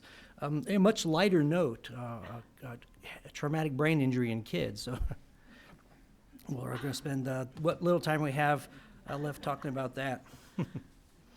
New slide. Slideshow. So as most of you, of course, are aware, the House Bill 284, or the Return to Play Act of 2013, went into effect January 1st of 2014, and therefore this is our fourth year that we're completing the fourth quarter of the fourth year that we've been undergoing youth sports under concussion legislation. And Children's Healthcare of Atlanta, we started tracking this about 2010, 2011, when the NFL changed their policies in 2009 based on information that I'm sure you're all aware of. And this is a slide that depicts nurse calls, visits to our children's emergency rooms, and urgent care visits at Children's Healthcare of Atlanta. It starts back in May of 2010 and goes all the way up to March of 2016. And the green graph on the top represents nurse calls. So you can see it's been steadily increasing over the 5 or 6 years that we've been doing this.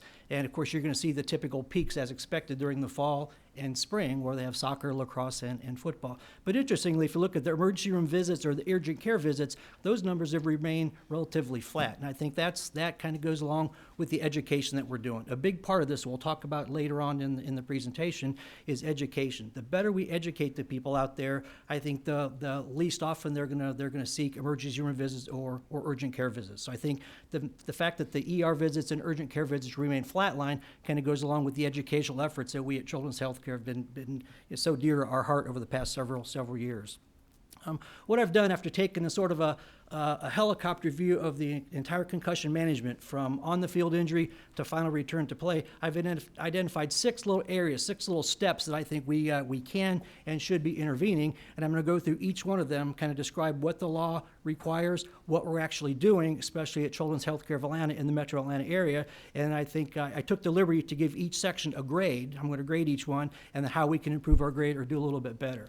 So the first one is educate all the people that may be involved in managing a kid with a concussion. You can see there's a whole list of people that may be involved and probably will be involved somewhere along the avenue of a kid that gets a concussion. So what we need to do is continue to educate each one of these individual groups of people to better manage these kids that suffer traumatic brain injuries.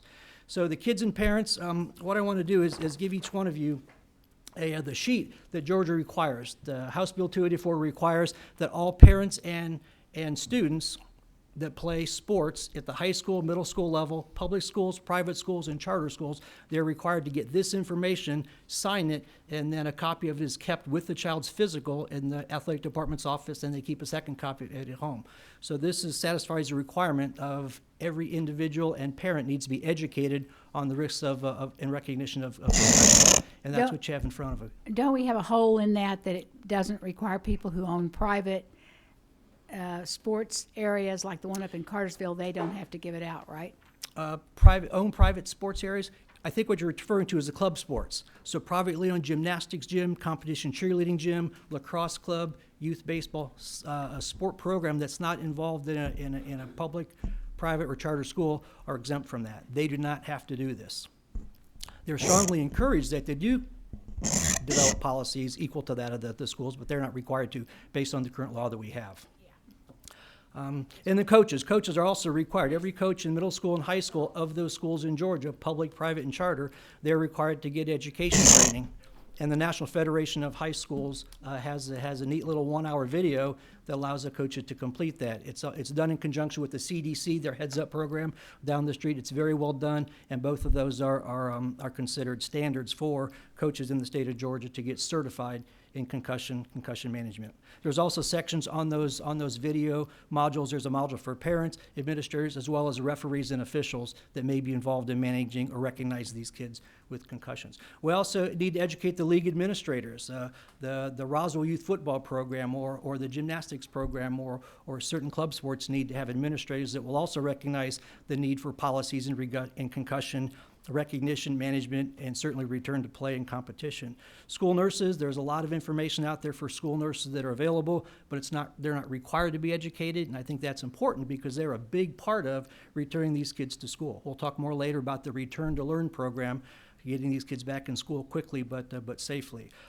The part of the slide in green, this is initiatives that Children's Healthcare of Atlanta have taken on as part of our community outreach and sports medicine program.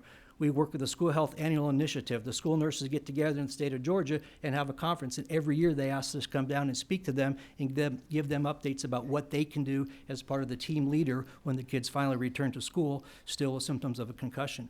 We just recently completed a 45-minute webinar, and I think we had over 350 school nurses log into that, and then they watched myself and Kim Speak, our concussion nurse, present what the role of the school nurse is for these kids when they finally do return to school after concussion. Same thing with the teachers, that the school teachers have a big role in these things because there's all kinds of accommodations and modifications that need to be done for these kids when they get back in school. There's a nice section on the Children's Healthcare Sports Medicine Concussion website. The teachers can learn what their role may be and different strategies for them for classroom management for these kids.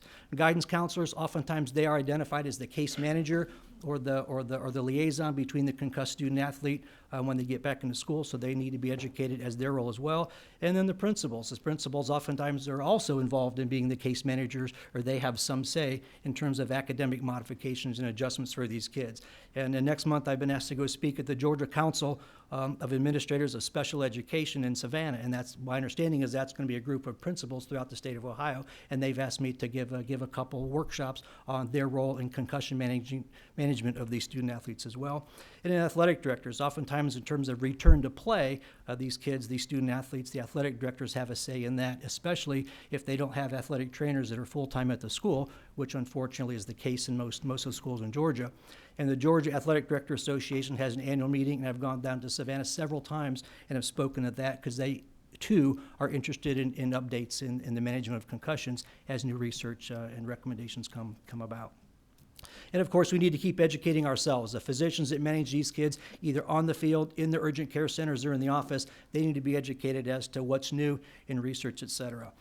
Children's Healthcare Sports Medicine Department, we put on an annual sports medicine orthopedic seminar every fall, and concussion has always been a topic that's been well attended during that. We have developed a Concussion Toolkit, which is designed mainly for pediatricians to feel more comfortable in managing these kids when they show up in their office after suffering a concussion. I've spoken to the Georgia chapter of the AAP, and then the American Academy of Pediatrics National chapter always has great programs and sessions on concussion at their annual meetings, which occur twice a year. Emergency department and urgent care physicians, these doctors are also frontline, seeing these kids right off the field, so they too need to be educated as to how to present information to the kids, anticipatory guidance, as well as managing these kids and triaging them when they show up in their spaces. I was asked to speak at the first annual Society for Pediatric Urgent Care that was held in Atlanta, and the topic that they really wanted me to discuss was concussions, and that occurred last November. And then we also have an annual sports and orthopedic annual meeting, not just for physicians, but we also invite athletic trainers, nurse practitioners, physician's assistants, as well as physical therapists to attend as well. Physician assistants and nurse practitioners, like I said, training is readily available, and they're always welcome at the seminars that we put on for concussion education. And then lastly, certified athletic trainers. I think with our program in sports medicine, I think the athletic trainers are the backbone of our program because they're really the doc on the field. We have 38 schools that we contract with in Metro Atlanta, and every one of them has a full-time athletic trainer provided for by Children's. So those are the trainers that are on the field every single day with these kids, not just during games, not just during playoffs, but every single day, all practices and all games, the trainers are there. And CHOA provides those? Yes, ma'am, they do. Every month we have the staff meeting with all the concussions that I attend, and we update update the trainers on concussions, go over case studies that they may have come across. Basically, we continue to educate ourselves every month at the athletic trainer level, and of course, like I said, the athletic trainers are always invited and encouraged to attend the sports medicine annual meetings that we provide at Children's as well. So overall, after looking at the entire educational process over the past 4 years, we've been dealing with the concussion law. I gave our grade a C. Now, we do well with some groups, but I think we do poor with others. I think ways we can improve, I think we need to identify the younger kids, the elementary school kids that aren't kind of under the middle school or high school part of the law, and like we said, the club sports. There's a lot of kids that play youth soccer, gymnastics, competition, cheerleading, swimming, lacrosse, and most of those kids, of course, don't play for their school. They play for the clubs, and the clubs are not included under that umbrella of the concussion policy. So I think we need to make sure that those kids are included and we get the information to them as well. A media blitz. I've learned that people don't want flyers anymore. I was a flyer person. I like to have brochures and handouts at your hand, and I found that they get thrown on the coffee table, and then when the cleaners come at the end of the week, they get thrown away. So we need to come up with some other avenue or some other forum to get the information to the parents and the kids. I think using media outlets such as radio shows, billboards, TV spot, commercial spots, things like that. I've even been interested in doing a Georgia Public Broadcasting miniseries. Could there be something we can do to get on TV, to get in the homes of these people about their role as parents and student athletes, how to manage and recognize their concussions? Because I don't think giving them a handout or a flyer or a one-page thing is really that effective. I think we need to look better at the coaching compliance across the state. The flyer requires that all coaches, public and private and charter schools, are required to watch the video, but that doesn't include Little League baseball coaches, lacrosse coaches, gymnastics, cheerleading, lacrosse, et cetera. So we need to extend that requirement for coaching education to the middle schools and the clubs as well. So I think big question is, how can we make that information more available to that very important population of people? Because after all, if it's a middle school football practice, there's not an athletic trainer there. There's probably not a physician parent there. The coaches might be the only one that's available to recognize and then manage and triage that kid with a concussion. And if he or she doesn't have the knowledge or the education to do that, then that might be a very potentially dangerous situation if that concussed athlete goes unnoticed and remains in the game or goes back to the practice. So ways to improve: we need to continue to educate league administrators, include their training in annual meeting, like hopefully we're getting to with the athletic directors and the school principals as well as the counselors. I think we need to continue to have webinars. There's a school nurse section on our website, so if you are a school nurse, you're going to find yourself being sort of a key player in return to learn for these kids, so they need to be educated. And then same thing with the teachers. We need to not forget about that group, because they're very important also in managing the modifications and accommodations when these kids make it back to the classroom. With pediatricians, they have the knowledge to do this, but if not, it's easy to obtain. I think what we found early on with this is that the pediatricians, they were unwilling to take care of concussions. They knew they could do it, but it was too much work. The reimbursements weren't very good, and they would just rather kick that off to neurology, neuropsychology, or sports medicine. And what we found is we got flooded with those. We just could not see those kids in the time frame that we needed to be seen. So I think part of the Concussion Toolkit and our initiative at Children's was to make pediatricians more comfortable in at least being the first line providers for these kids. At least give them the ability to see them first line, manage them, and if it becomes complicated and it's falls outside their comfort zone, then they can refer on to the tier 2 providers, which is sports medicine, neurology, neuropsychology, et cetera. I have learned from pediatricians that the reimbursement for the time that has to be spent with the kid with concussion isn't very good, so that's another deterrent to welcoming them in the office. If they do decide to do impact testing, which is a very inexpensive, very basic neuropsychological testing, it's not reimbursed in some states. If you're not a neuropsychologist or a neurologist, it's unreimbursed. So therefore, what's a sense of doing it if there's no reimbursement for that? So I think looking at better reimbursements for office visits, the time spent with these kids, as well as concussion testing is a way we can improve as well. Urgent care doctors, emergency room doctors, as they continue to get educated, they're going to give better advice. Even in Metro Atlanta, I've seen kids that get advice such as stay out of school for 1 week and you'll be fine, then you can play, all the way to the other end spectrum, you should never play football again because you've had one mild concussion. So the advice given, even in Metro Atlanta, where we have all the resources available, still varies from you'll be fine, just sit out a week, to you're crazy for playing football, you're gonna get brain damage. So I think we need to give better advice. We all need to have some standardization as the advice we give for these kids and the parents when they come in clearly very frightened and scared of their injury. In sports medicine, we started an initiative with Children's Healthcare is come up with a plan for a comprehensive concussion center. Now we have several of them throughout Metro Atlanta. Well, they'll have multiple subspecialists. You'll have mid-level providers, nurses, neuropsychologists, even neurology and neurosurgery for those complicated kids, as well as sports medicine physicians. So when the kids come in, it might be a 1-hour visit, but they're going to see everybody that they need to see under one roof. Very similar to spina bifida clinics, very similar to hemophilia clinics, very similar to cerebral palsy clinics. We have a comprehensive concussion center, and of course it will have telemedicine capabilities, because the the smaller counties in rural Georgia don't have access. We seem to be spoiled here in Metro Atlanta when we have everything we need just a couple miles down the road. But that certainly isn't the case throughout the rest of rural Georgia. So having a telemedicine component to this concussion a comprehensive center, I think, is something that will have a lot of traction if we get it off the ground. Second little area is recognize injury when it occurs. So this is triage. So this is, we've been educated, now we're on the field, and a kid goes down and doesn't get up, or he gets up and he's wobbly.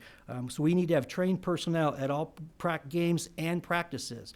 Probably most high schools, football games, in our state have some medical person. It might be an athletic trainer. If they're fortunate enough to have a team physician, they're there. But most have paramedics or EMTs at the games, but not during practices. So I think having some medical provider or somebody that's trained to at least recognize these kids at all practices is going to help.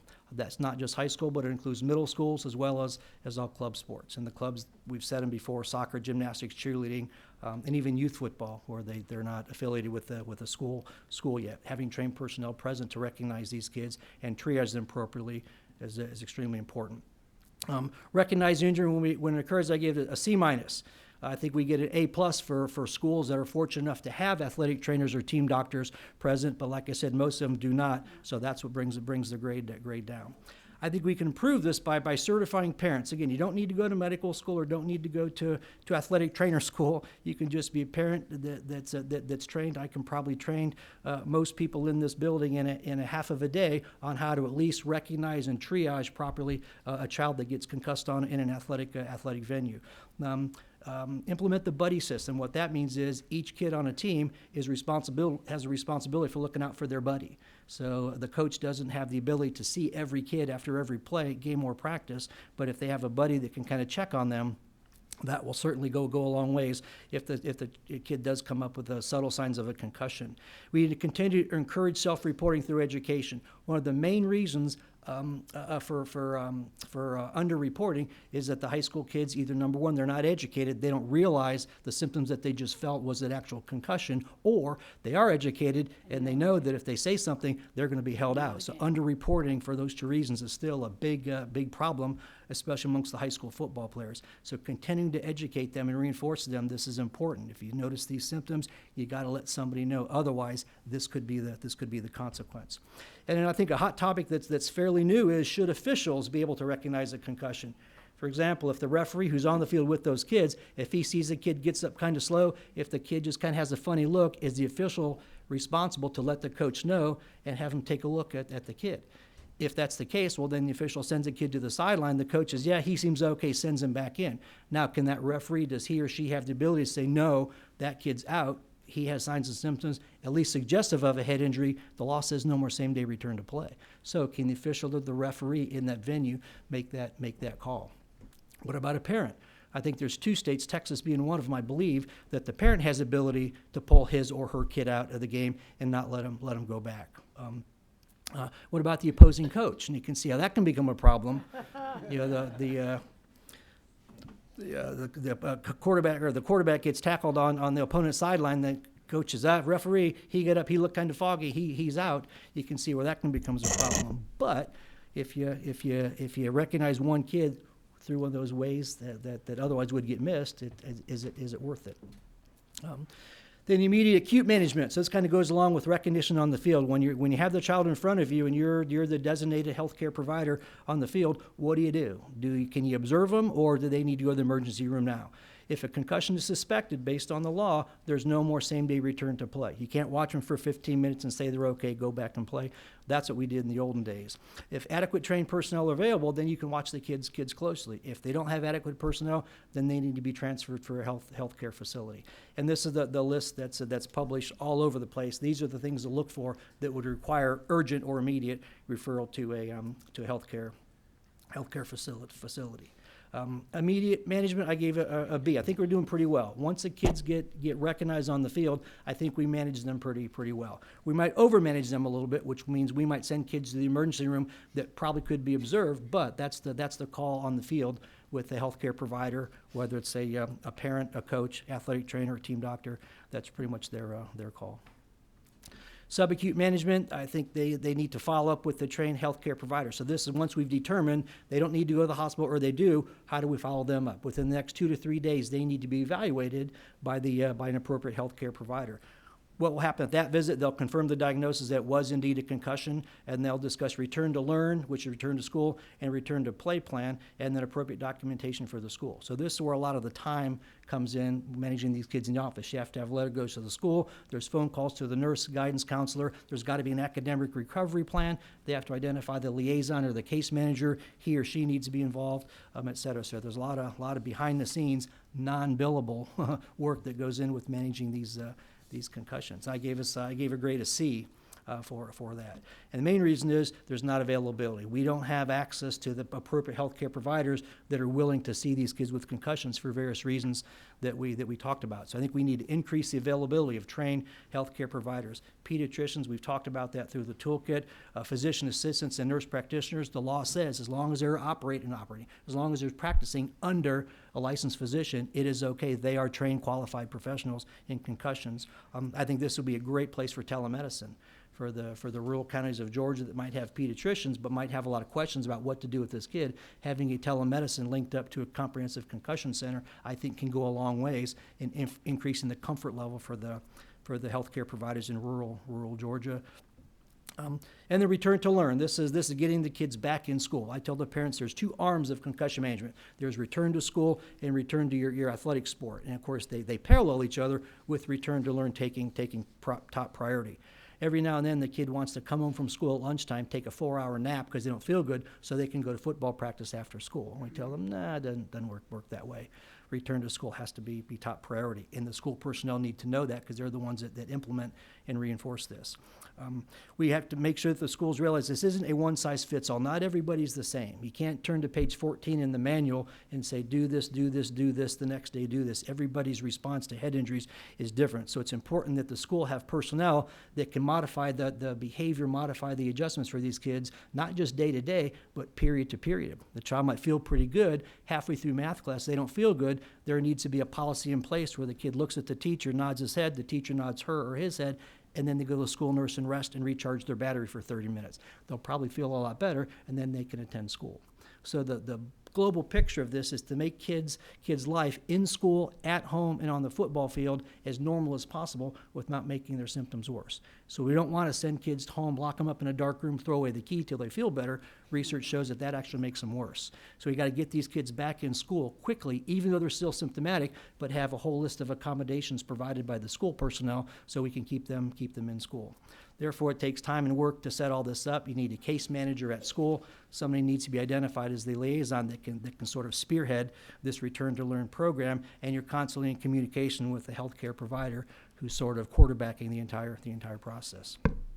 I give us a grade B, and that 2 years ago that probably would have been a D when we were getting a lot of pushback from the schools. The schools didn't want to take responsibility. They said only if Dr. Marshall says it's okay, we'll do this. But now the school realizes that they're in the perfect position to see these kids period to period and adjust the program or their modifications if need be. So I think we need to look into countywide training for all school personnel, both at the elementary, middle, and high school level. I think there needs to be a consistent case manager throughout the county, and I come up with the concept of a county medical director. We have county athletic directors, but a county medical director, that every single county can kind of do the same thing with their elementary, middle, and high schools in that county. So come up with a way to sort of standardize the return to learn as well as the return to play process for these kids, which is the final aspect of it. Coaches, athletic directors, school nurses must be educated on this. What are the criteria to return the kid to the football field? There's a walk, jog, run, drill, practice, play program that we at Children's have come up with 10 different sports, because every sports is different than every other sport. So we need to come up with standardization of the return to play protocols for different sports and then increase the comfort level for the pediatricians, then getting these kids not back in school, but also back to their sport. And this, for example, is one for football. It's probably hard for you folks to see, the committee members, but you can see there's 7 stages. The first stage is complete rest. The second stage is you get out of bed, you walk around a little bit, which usually happens day 2 or day 3.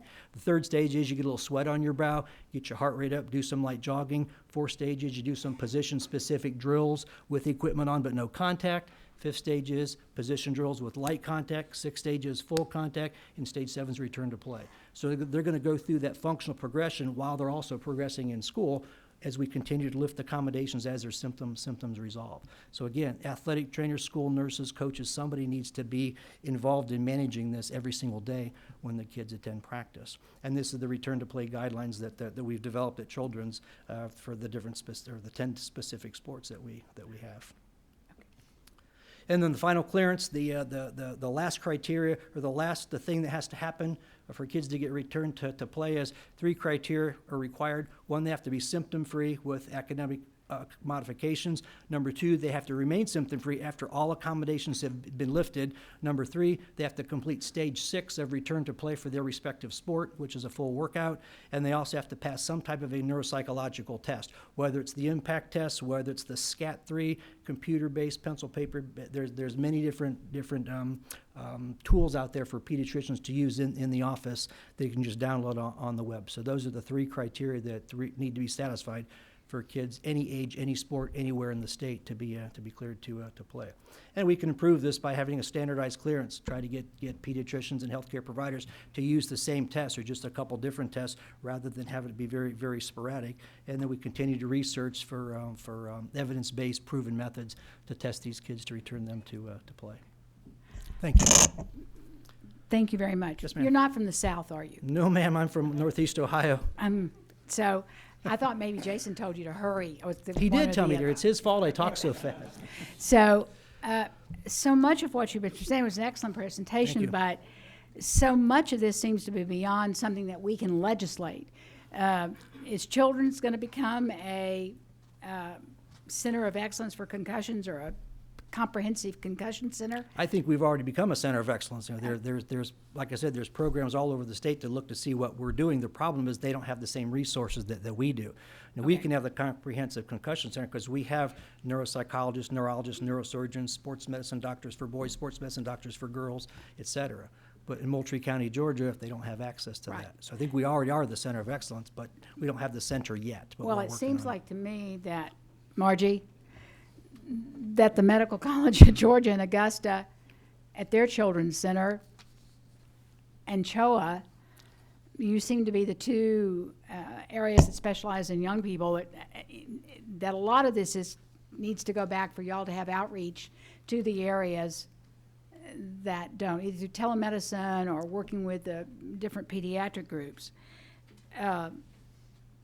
I have a question also about the referees. Is there any state that's given the referees the authority to take people out and stand by that? Madam Chair, I don't know exactly if that's, I know it's been talked about in several states, and I'm a wrestling parent, so I know a lot about the wrestling aspect of it, and that's where it comes into play, because you have 2 kids out there, you have 1 referee that's watching just 2 kids, that's Right. it, and you have 2 coaches that typically aren't as educated on concussions as they should be. So if there's a head-to-head thing and the referee says, yep, I think this kid's out, the coach is going to say, no, he's fine.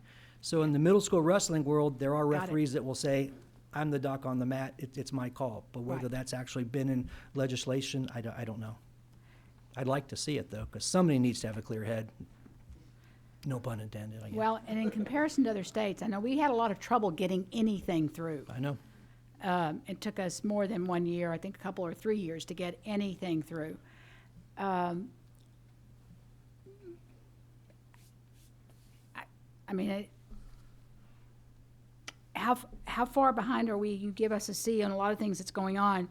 I mean, are we at the bottom of the states, or is there a state that you have an example that we could get the legislation and look at that you think they're way ahead of us in doing things? I think most of the states have very similar legislation. There's little variables based on who is identified as a properly trained healthcare provider. Some states don't allow nurse practitioners or physician assistants. Some states don't allow athletic trainers, which we do. Some states allow chiropractors as long as they're properly trained. Right. Georgia is not one of them. So that's really where most of the So there differences isn't are. really a model state that you know There of isn't. that can look to make some In of these 2009, changes. Washington, state of Washington, with the Zachary Lystet law, that was the first one, and that was one that they kind of was the model. But they're in the process of revamping and changing theirs as well. I think it just it's a matter of education. You know, it's kind of like, bicycle helmet laws. If you would educate people why it's important for you to have your kid wear a bike helmet, because if they don't, this is what can happen, the parent should make the decision. There shouldn't be a law that says if you're caught not wearing a bike helmet, you're fine. And that's another thing with the concussion law is there's no teeth. If you're caught breaking the law or not complying with this, there's nothing that happens. But again, I don't think we should fear coaches and school administrators into doing the right thing. We should educate them so they do the right thing. Which the legislature has no ability as far as getting that information out. Mm-hmm. I mean, we pass laws and, it's up to the different groups that are involved in the laws to get the information out to members and so forth, because we have no mechanism whatsoever, unless it's the fact that we talk about this in our home districts, and some legislators do and some don't. Are there other questions for Dr. Lester? No? No questions? Thank you very much. Yes, ma'am. Thank God, you. Thank you for what you do. Okay. Dr. Dave Marshall? That was me. Do I get to go again? Huh? No, go Oh, ahead. I'm sorry. I thought I was calling you doctor. I'm sorry. That's okay. It's okay. There's a couple. Jason, why didn't you correct me? I apologize. Oh, I'm sorry. Excuse me. This is Dr. Oster. He's going to talk about cardiac arrest. Right. Well, I'll definitely have your name right this time. Sorry. I apologize, Dr. Marshall. No worries. All right, good morning, and thank you very much for the opportunity to come and speak with you today. And although following up as a rugby player in college, I went to the emergency room twice in one day for a concussion because I didn't remember going the first time. I'm going to talk to you about sudden cardiac death and not concussions. I'm a pediatric cardiologist at Children's Healthcare of Atlanta, and I want to talk to you about Project SAVE. But let's start with a story here. So this happened in Macon about 14 years ago. Ryan Boslett was working out in his school and was a rising football star and had a sudden cardiac arrest. He was in school, it was witnessed, and there were personnel around who had been trained in CPR, and there was an AED not far away. But people hadn't been appropriately trained on the AED. They knew where it was, but they didn't know how to use it. They couldn't find the adhesive electropads, so they did not use the AED. Unfortunately, Ryan did not survive that. And following up on Ryan, the next year in 2004, Project SAVE was started. So Project SAVE is a program at our Children's Healthcare of Atlanta run through our cardiology department, which stands for Sudden Cardiac Arrest, Awareness, Vision for Prevention, and Education. And why is this important? Well, the numbers for how often sudden death happens in young athletes is actually all over the board, depending on what studies you look at. There are ongoing studies actually coordinated by the CDC and NIH to get a better grasp of this. But we've all seen the news stories. You all probably remember Hank Gathers about 20 years ago, who just collapsed in the middle of a college basketball game, a rising prominent player who had hypertrophic cardiomyopathy, and there was also an AED on site there that was not used. So it's not enough just to have the equipment. But what causes this? So obviously, first, we would love to prevent these from happening. Unfortunately, there's no one condition that can cause this. Up here, I have about 19 different conditions. The red ones are genetic, but they are a lot that are here. And the last one there, commotio cordis, I won't get into the details, but that's just someone who has a normal heart who just, by bad luck, if someone has chest trauma at just the wrong time, could send them into ventricular fibrillation and sudden cardiac arrest. So it's impossible to have full primary prevention of these, although we try our best through screening programs, through physical exams, through other things throughout childhood. Because trying to find these kids is like trying to find Waldo. It's hard. So secondary prevention becomes of paramount importance. And then enter Project SAVE. And what does Project SAVE really promote? Well, we really promote the chain of survival endorsed by the American Heart Association. So first, early recognition and calling 911, realizing that there's a problem, realizing we need to act. Second, early CPR. And I would like to commend this legislature, a couple of years ago, passed a program that would requires the teaching of CPR, hands-only CPR, to all high school students. I think that's a phenomenal thing, because just having bystanders trained in CPR makes a huge difference. Third, early defibrillation. So having AEDs available and knowing how to use them has drastically increased the rates of survival for out-of-hospital cardiac arrest. And then after those steps, leading to effective advanced care, so getting EMS on site, and then coordination of the care in the hospital. So how successful has Project SAVE been? Well, in the past 13 years, we're now in over 1,200 schools and community centers covering all of Georgia, with 93 lives saved. And that's not just children. So that's 46 children. So obviously we're talking, I'm a pediatric cardiologist, and I'm focused on children, but it's also the adults in the schools, including 2 school nurses. So you can't just count on the school nurse, because sometimes that school nurse turns into the patient. But what I really want to talk to you about is emergency action plans. So just like that story earlier with Ryan, they had the equipment, they had the materials, they had people trained in CPR, but they did not have a plan. So what does a plan entail? Well, it's venue specific. So we encourage venues to work with us to come up with our own plan to have something in place. So knowing the equipment, what do you have? Where is it? How do you get to it?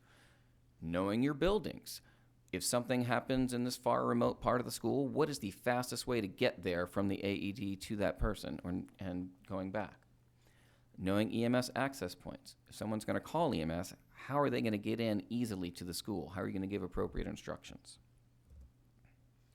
And practice, practice, practice, knowing how this happens. We all remember fire drills in school. We need to have these drills too.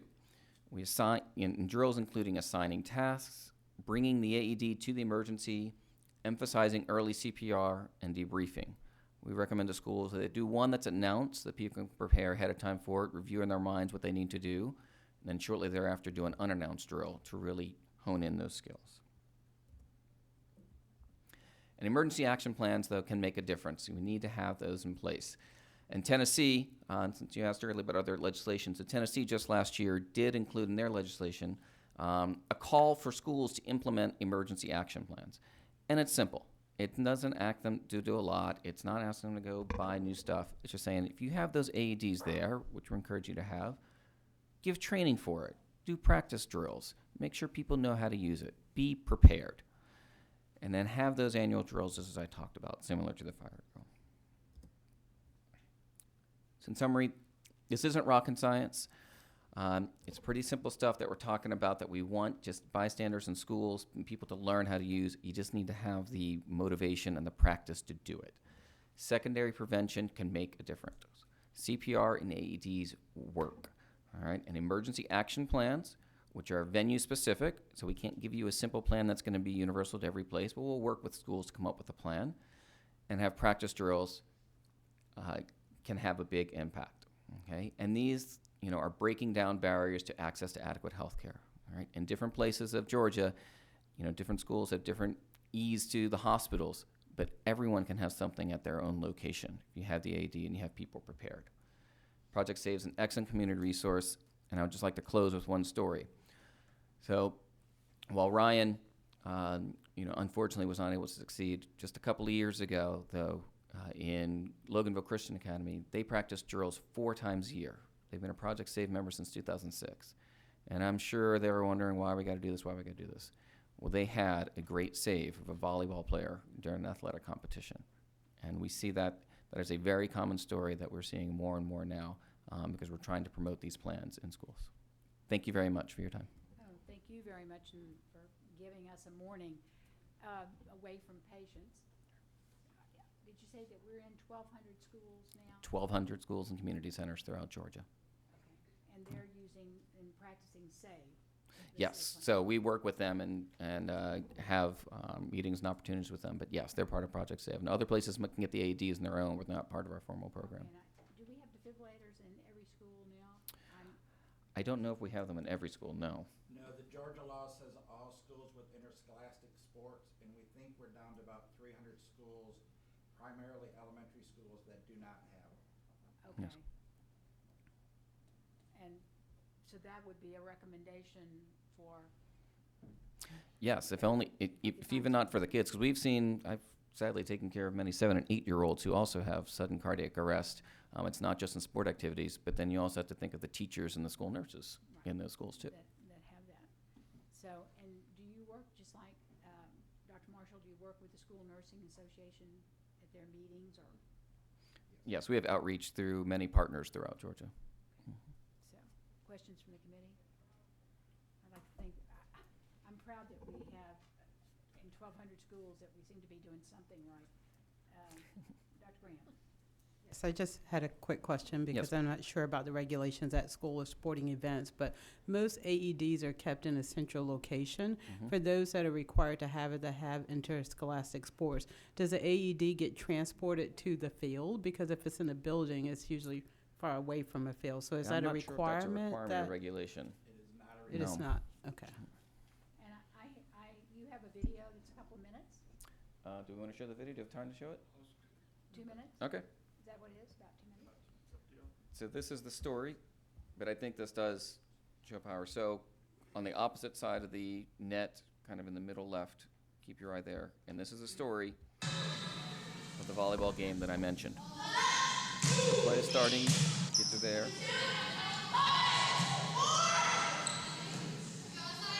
And all of a sudden, it's out of the blue. But they reacted fast. All of a sudden, they stopped the game. Someone's yelling, call 911 right away, and call the appropriate people. That's just a couple of seconds into that. That's great. They've sent someone to go get other help and to get the AED. So, to answer your question, it was not a court side here, but they knew where it was in the school. And there, it's already there.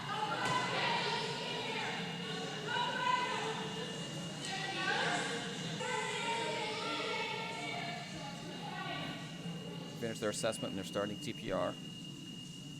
They didn't start it right away. Not right away. They were doing their assessment. Within about 30 seconds, they got the CPR. So that's pretty good.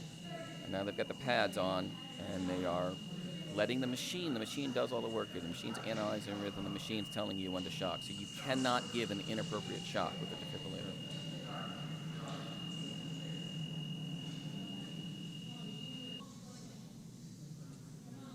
Continuing other rounds of CPR after the shock, you continue analyzing.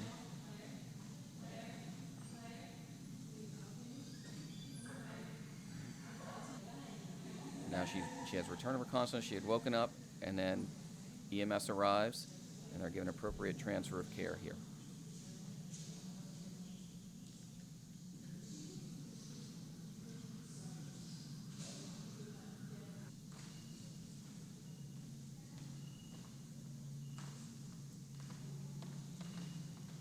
And then they're coordinated with EMS to get her there. And this is all happening in the school with people there. And this is a classic example of a true save. Thank you. Okay. Pretty scary to think that just by being unprepared, we could lose a young person. Yep, preparation is key. Thank that. Thank you very much. Thank Are there you. any other questions? Thank you very much for taking the time to come and talk to us. Thank you for the invitation. Mark down. Okay, thank you. All right. Let's move on to talking about Zika, Ebola, TB, and malaria. Dr. Sales, are you first? And I apologize for the long wait. I cannot tell the members or the audience how many people have come to me asking to do presentations on this study committee. And in fact, I'm just having to turn people away because the meetings are running so long. So I appreciate everybody coming. I appreciate you waiting and taking time away from your work to come and talk to us. So, Dr. Sales. Good morning. Good morning, Madam Chairman. I'm Rosemary Salas, and I'm the Program Director for the Georgia Department of Public Health TB program. I'd like to thank the study committee for the opportunity to talk about tuberculosis. It's a very old disease, but a very important disease. It's still the number one cause of death from an infectious disease in the world, with 1.5 million deaths every year, according to the WHO. So thank you for paying attention to this very old but very important disease that causes a lot of serious suffering and death still, even up to now. Oops. Let me see. Where is that slide?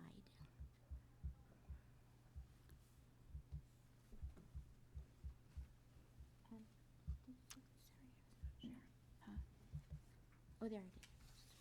I think this is it. Okay, and then this is how you put, I'll get Lynn to correct one for you. okay. I didn't catch it. And then this advances it. This is okay. So I'd like to start off with 5 key messages about TB, the 5 things that you need to know about tuberculosis. TB is an airborne, anyone can get TB. TB is an airborne disease.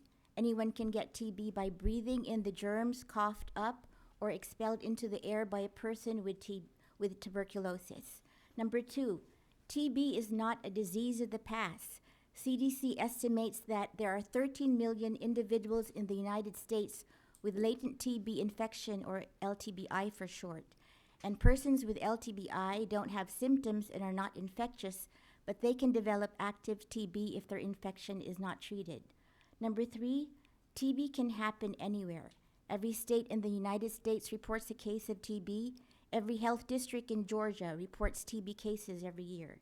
Number 4, latent TB infection can be treated. Number 5, get tested if you are at high risk for tuberculosis. Like, for example, if a person is HIV positive, was exposed to a person with active TB, has a weak immune system, works in occupations where they may be exposed to tuberculosis, and they need to get tested for TB. In 2016, Georgia had the 10th highest TB case rate in the United States, with a case rate of 2.9 per 100,000 population. The national TB elimination goal is to achieve a TB case rate of 1 per 1 million population, so there is quite a ways to go before we can achieve this ambitious goal. In 2016, 300 cases were reported in Georgia. More than half, or 54% of cases, were reported from just 4 counties: DeKalb, Fulton, Gwinnett, and Cobb. However, low incidence counties are burdened by even 1 case because they have fewer resources than the metro Atlanta area. So the map of the U.S. shows all the states that have higher cases, TB case rates than the national average, and Georgia is one of them. And in the map below, the counties in red have the higher incidence of TB in Georgia, with the districts in blue having a medium incidence of tuberculosis. So we're not only concerned about active TB cases. There were approximately 4,000 persons exposed to TB cases in 2016, and they had to be screened for TB by public health staff.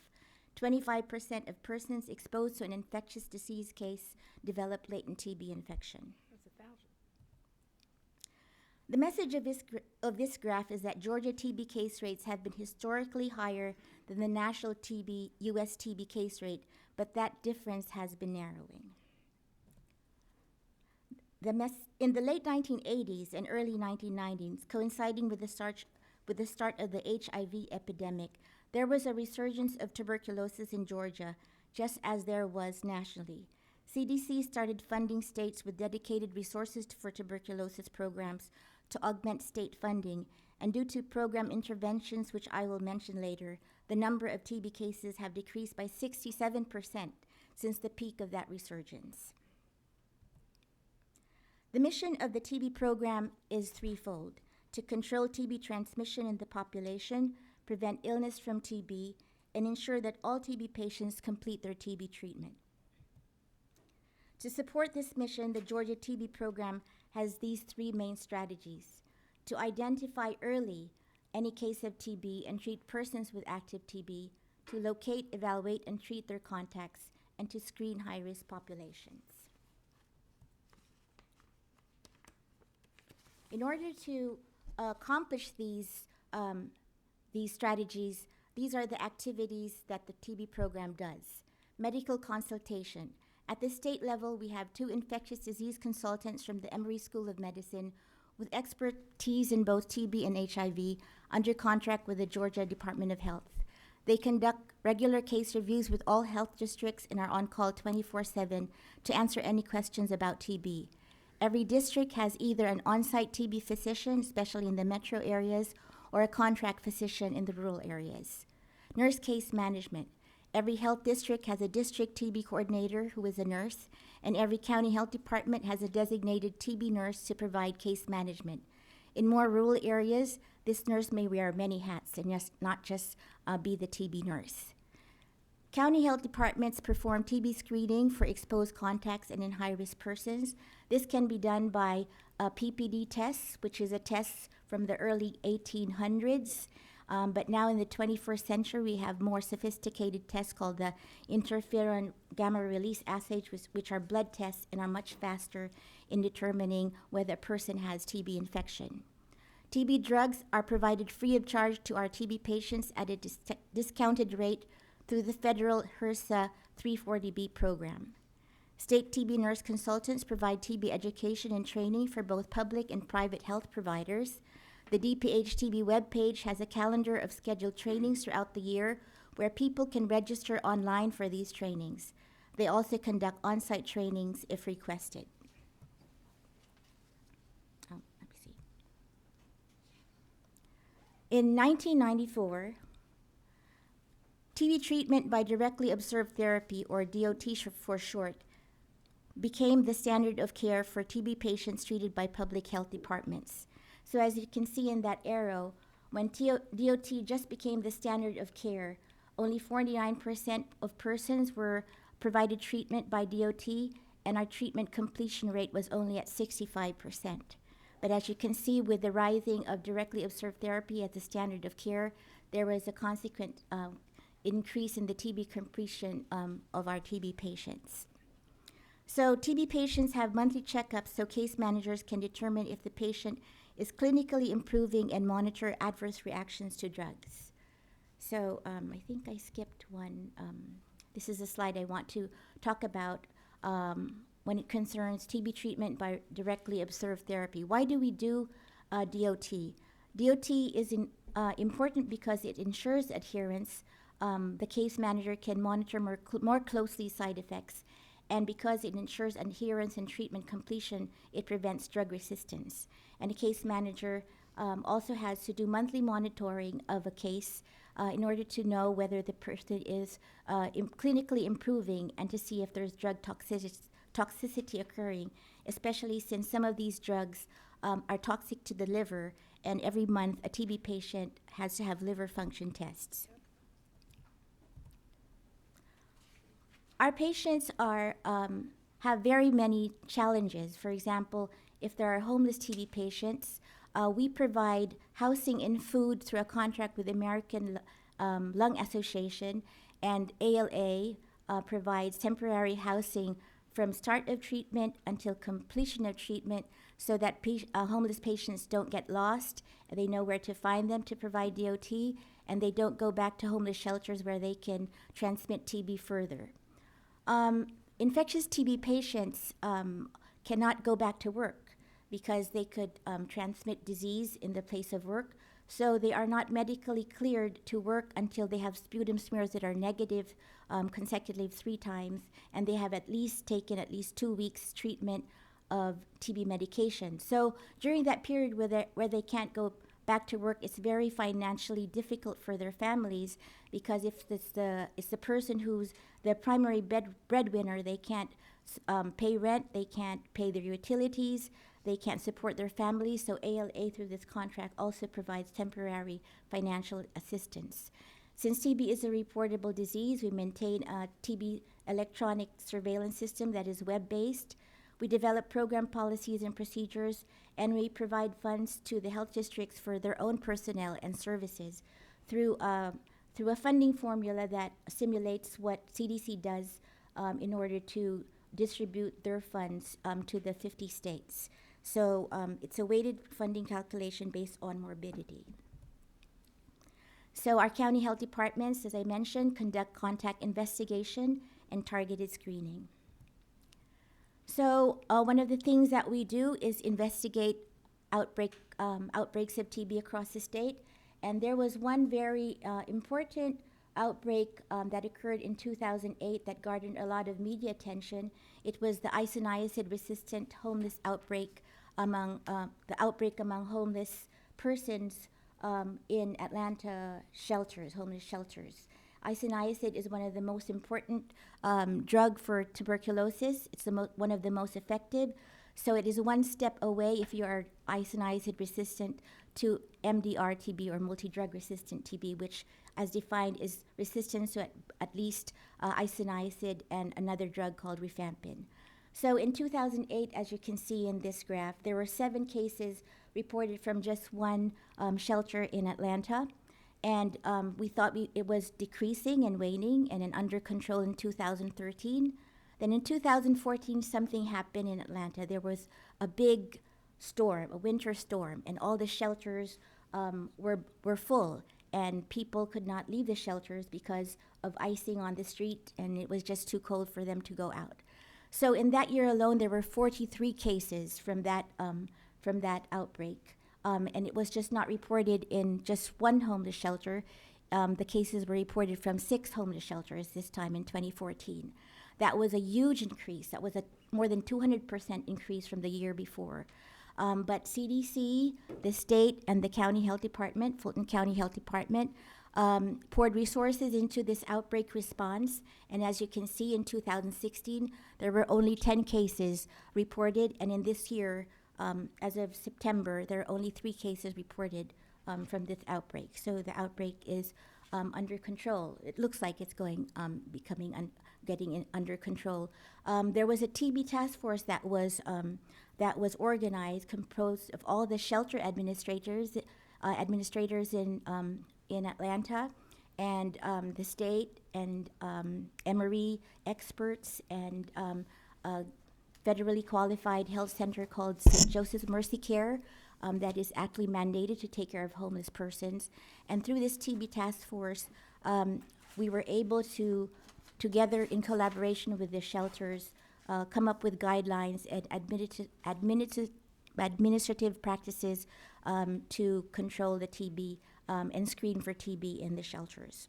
Before this, there were no regulations, standard regulations in homeless shelters to screen for TB. So why is drug-resistant TB so important? This is a slide developed by CDC, and if you look closely, the drug-susceptible TB cost is only $17,000 compared to the cost of treating a multi-drug resistant TB case, which on average is $260,000. That amount is both productivity loss during treatment and direct treatment cost. And it even gets up to $500,000 if the case is an extensively drug-resistant TB case, where the patient is almost resistant to every TB drug that is known. So although we have a very high completion rate for active TB cases, this is not so with latent TB infection. As you can see, it averages over the past 5 years, it only ranges from 64 to 75%. And there are several reasons for this. It's because persons with latent TB infection don't feel sick. They're actually not sick. The infection is not multiplying. It's sort of warded off in their white blood cells. And so they have no incentive. They don't feel sick. So maybe after 1 or 2 weeks, months of treatment, the treatment is as long as 9 months with INH, 4 months with rifampin, or 3 months. This is the shorter duration of treatment, but it needs to be by DOT with 1 weekly dose of INH and rifapentine, which is a very expensive drug, but it's only for 3 months. So that's one of the reasons why this completion rate is has not improved very much, and it does need improvement. One of the points I want to make with this slide is that CDC did epidemiological modeling study on how to achieve TB elimination, and according to that model, we cannot achieve the goal of TB elimination without improving latent TB infection therapy completion, because the completion of treatment for TB cases is already very high. So this is where we need improvement. So we cannot do the amazing work that we do in the field without the support of an equally amazing public health TB laboratory service. It is actually a state-of-the-art TB laboratory service that we have as you know, it's Indicator. The photographs in this graph, the ones on the left are the 21st century laboratory services that our state lab provides. It's the interferon gamma release assay. Those are the tubes that are on top, on the picture on the top. It actually measures the immune response, the antibody response to the antigen. And what is so good about this modern test is that it's a blood test. Unlike the PPD test, the person doesn't have to go back 48 to 72 hours for a reading. So immediately you can get, within 24 hours, the result of this assay. The cons is that the reagents and the collection tubes are quite expensive. The second modern test that our lab does is the nucleic acid amplification test. It's the Gene Expert or rifampin assay. It not only identifies the reason why this is a great test is that unlike the culture where you have to wait for 4 to 6 weeks to identify a tuberculosis in the culture, in 24 hours it can detect the tuberculosis DNA in a specimen. And not only that, it can detect whether this person has rifampin resistance. So you immediately know whether this person might have MDR-TB or not.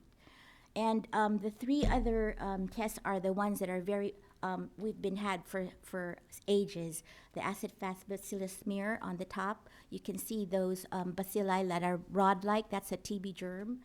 The AFB culture, that cheesy material, is actually the tuberculosis organism growing on media, and drug susceptibility testing, which is those two, the slide at the bottom.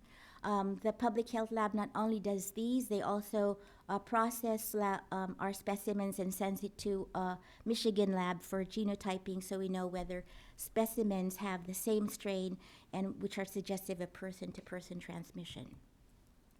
So my last 3 slides are about our successes, our challenges, and how we can improve. So our successes, and these are very successes that we are very proud of, is the declining TB incidence, as I mentioned. Our high TB treatment completion rates. Our timely completion rate is at 91%, but if you look at the overall TB completion rate, about 96% of our cases do complete treatment. And the only reason why some don't complete treatment is they transfer to another jurisdiction, they move out of the state, and they're lost to follow-up. We have been controlling large outbreaks. That outbreak in Fulton is not the only outbreak that we've been dealing with, and we have a high-quality public health TB laboratory service. These are our challenges. Although we do control our outbreaks, they are still occurring in congregate settings like homeless shelters, in jails, and in our schools. We have organized Arrest TB task force where we have conference calls every other month with jail administrators and medical people in correctional facilities to discuss their problems. And the media is always getting into school outbreaks. When there are distraught parents, when they get a letter from their principal that there was a TB case in their school, they immediately call somebody in the media, and that's how it gets into our newspapers and our television sets. Drug-resistant TB.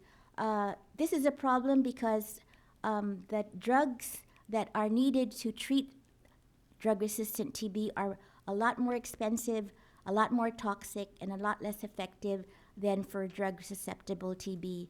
And Some of the drugs need to be administered on an intravenous basis, and our public health county health department nurses are not equipped to provide IV administration, so we have to get a home health agency nurse or ask the patient to go to a hospital or a dialysis center to have this IV administration done. Like I mentioned, there are still low completion rates for contact evaluations and LTBI treatment. We have a lot of patients with psychosocial problems. We just dealt with a person who was suicidal last Friday. It's a good thing we have a social worker at the state level to deal with mental health and substance abuse problems. There are catastrophic consequences of disease, like when a breadwinner loses their income because of not being able to go to work because of their infectious status. We have many uninsured and underinsured patients, and we do have to pay for the cost of their becoming hospitalized or special procedures like CT scans and bronchoscopies. Of course, there's the high cost of laboratory technology advancements, and our public health workforce is understaffed. There's no county health department who will tell me that they have enough staff to do the work that they do. So this is my last slide. What can we do better? To maintain and strengthen the capacity of our public health staff is critical, because our programs are run by our people. They are critical for case management, DOT, and outreach. We can cross-train staff, but that also can overburden already overburdened staff. To strengthen our state laboratory capacity, it's a wonderful lab, but what we do need is a courier system, because right now specimens are brought to our lab by the U.S. Postal Service. And timely specimen receipt is important, because the longer it stays in the U.S. Postal Service, you have the contamination issues and overgrowth of other bacteria that is not TB. And of course, you'll have earlier identification. Right now, we don't have that. Because CDC has been reducing our funding, our lab has had to take out they couldn't fund 2 laboratory technologies, so they're training other staff from other units in the lab. And of course, like I mentioned, the reagent kits and the collection tubes are very costly for these modern laboratory tests. We need to increase the effort to identify and treat latent TB infection by educating and counseling, by incentives and enablers. People in the rural areas don't have transportation. We give them gas cards. In the Metro Atlanta area, we give them MARTA cards. We need to expand the use of IGRA. So one of the things about interferon gamma release assays is that it doesn't cross-react with the BCG vaccination, unlike the PPD test. So among our cases who are from countries that do have that BCG vaccination, our county health departments don't have to deal with false positive results of a PPD, so they don't have to unnecessarily treat for false positive PPDs. We are piloting video DOT because there are not enough staff to do DOT for a lot of people who can't come to the county health department. So that is one good thing that I think we would like to expand. And supported services for patients struggling with mental health and substance abuse. I don't know really the solution for this, but if there are mental health resources and substance abuse resources out in the community, our social worker does link our TB patients to these resources. And health insurance for however it may be, in whatever form it is, it needs to be available for our low-income patients, and it would ease the burden on hospitals for uncompensated care, because anywhere from 65% to 70% of our cases are reported first by a hospital, and especially in rural hospitals. And that concludes my presentation. Thank you. Questions for that? Okay. Dr. Price. Yeah, thank you very much. What is the frequency of direct observed therapy? How often do they have to go in? For the first 2 months of treatment for a TB case, they have to do it daily. and that's for the first 2 months. And the continuation phase, which could be from 4 months to 6 months, that would be from 2 to 3 times a week.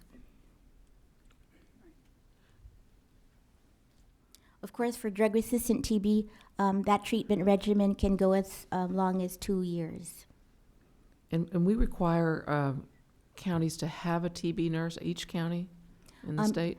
Every county health department has a designated nurse. That nurse could be, as I said, wear many hats. It could be the same nurse that are doing other programs for that county health department, because there are health departments that have only 1 or 2 nurses. Also, are we testing immigrants when they come to this country? Yes, they do. It's a requirement Yes, it is of a admission? requirement. CDC has a requirement for refugees and immigrants before they come to the country. They have to be cleared by what they call a panel physician. The panel physicians follow the guidance of the Division of Global Migration and Quarantine of the CDC. They have to get a skin test and an X-ray. Okay. Of course, that would be legal immigrants. Yes. Yeah. Thank you. Mm-hmm. And besides the homeless population, is there another population that has a majority of the active TB? Ryan White clinics screen routinely for TB, and about 10% of our patients do have HIV, are HIV positive. Okay, thank you. Okay, Dr. Graham. I think it was a great idea working preventatively with the shelter administrators. I'm wondering what type of program you set up in terms of screening and what actual screening test you require, and is it mandatory for anyone entering a shelter?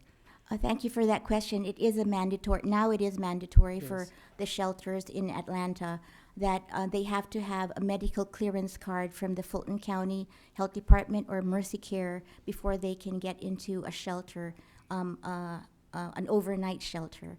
And this clearance card has to be, they have to repeat screening every 6 months. Okay. That's great. Okay, I think that's all our questions. Thank you very much. You're welcome. Dr. Rustin? Come on up. Y'all are in the last but not least. At least you work for the state, you'd be over working for us anyway, so.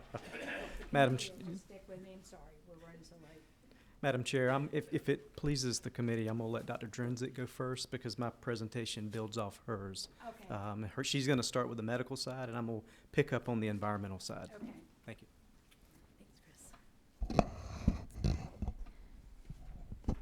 Madam Chair, members of the committee, members of our audience that are still here, it is a great pleasure to have a chance to speak with you this morning and this afternoon. I'd like to talk a little bit about travel-associated infectious diseases. And let me introduce myself first of all. My name is Dr. Sherry Drunzek, and I am the state epidemiologist here in Georgia. So first of all, again, as a matter of setting the stage and as a matter of introduction, as the last few years have illustrated, emerging and other serious communicable diseases are only a plane ride away. These travel-associated infectious diseases really represent our new normal. And we've seen a variety of infectious diseases that, again, may be occurring in other parts of the world that, again, represent a risk to all of us here in Georgia and in every other country as well. So there are a variety of examples of these travel-associated diseases. You're probably well familiar with many of them that are listed here on the slide: Ebola, Zika, other arboviral diseases, malaria, MERS, plague, and many others. I just got a call this morning about a suspect case of Lassa fever in a traveler from Nigeria that we're evaluating. It's an everyday occurrence now.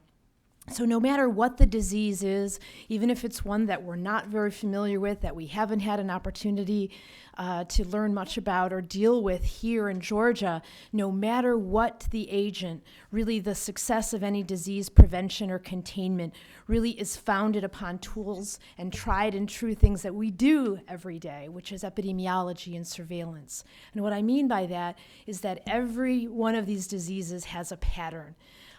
Are they transmitted from person to person? What are the appropriate infection control measures that should be applied? How are they transmitted? Where do we see them geographically? Where are they occurring? So that, again, by taking this travel history, we can be aware for early recognition and early detection, and ultimately isolation if possible and prevention of spread. So it's all about really the patterns that we see in these diseases. So I'm going to give you just a couple of examples, some oldies but goodies and some new ones as well, just to illustrate some of these points. So let's talk a little bit about Ebola virus disease. So I'm sure as you're familiar with, the largest Ebola outbreak in history occurred in West Africa, in three primary epicenter countries, Guinea, Liberia, and Sierra Leone, during 2014 to 2016. And this outbreak, which actually resulted in almost 30,000 reported cases of Ebola virus disease cumulatively over that 2-year period of time, with over 11,000 deaths. And one of the primary patterns that we saw in the Ebola virus disease outbreak in West Africa was that there were travel-associated cases in other countries. So 6 other countries actually reported Ebola cases among travelers from those epicenter countries. The 6 countries were Mali, Nigeria, Senegal, Spain, here in the U.S., and also in the U.K. And some of those travel-associated cases resulted in localized spread in these new countries, particularly among healthcare workers. So from infected patients to healthcare workers, when there wasn't a recognition that this may be an Ebola patient and the appropriate isolation and infection prevention measures were not instituted.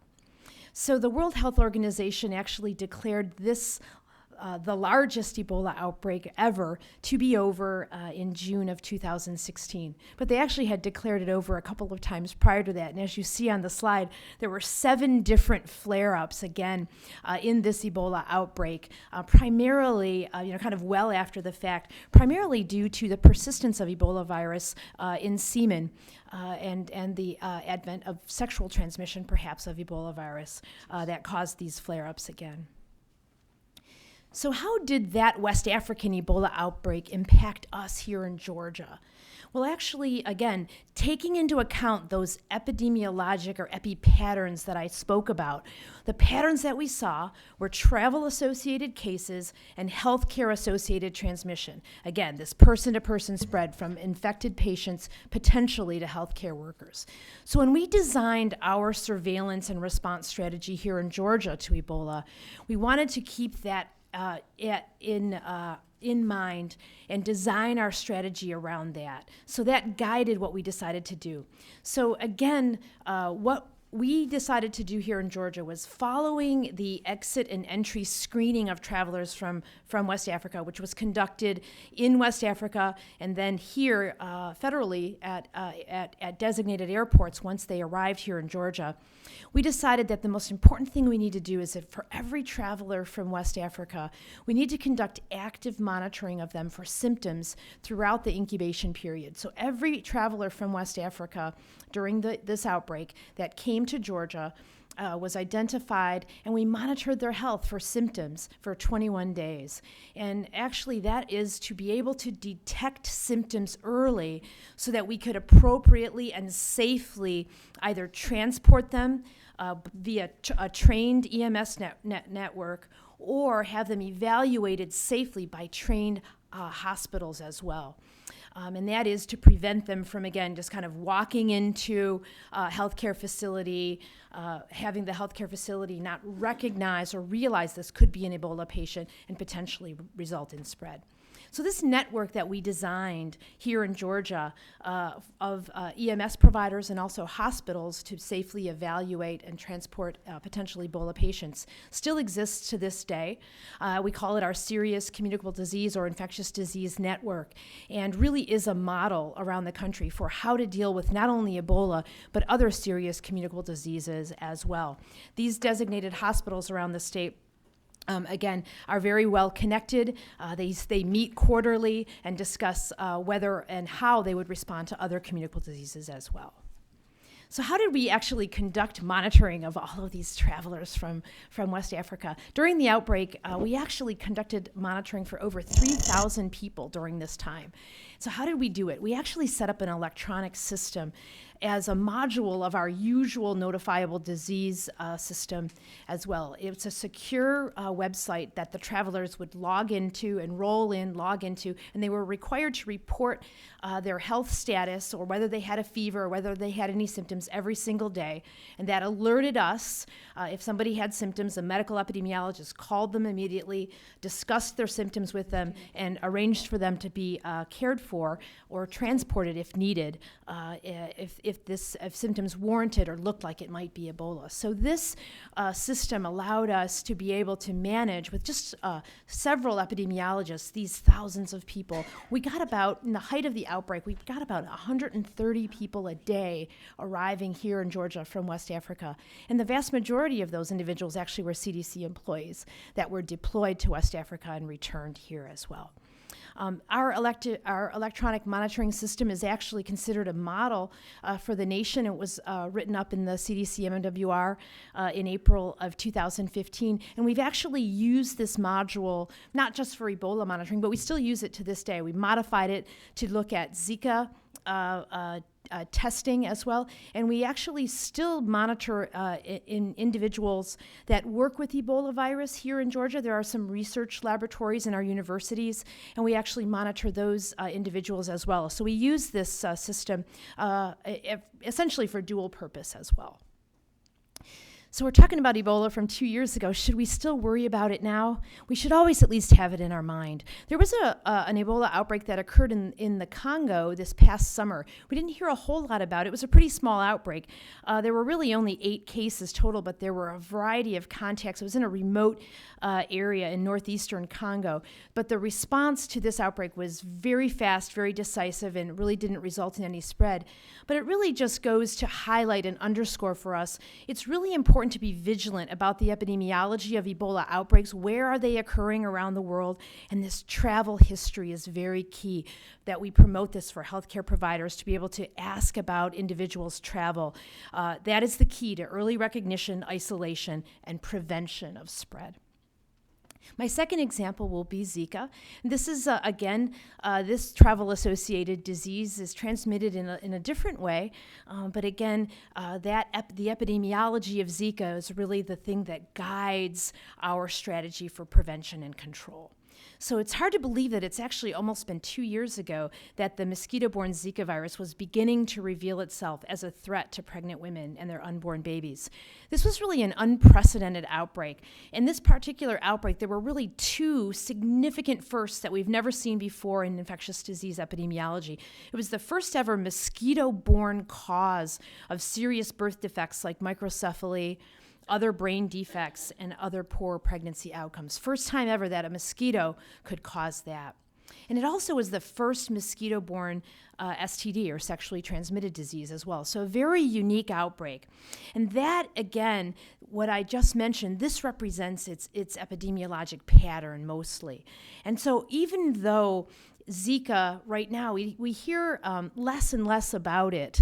It's not as gripping in the headlines as it once was. And even though it's no longer technically an emergency response, at the end of September, the CDC actually sort of deactivated their Emergency Operations Center response to Zika, but still I was doing a lot of Zika work. Zika remains a significant public health threat, and really our priority is still to protect pregnant women and their fetuses. That's the population at highest risk for these severe outcomes.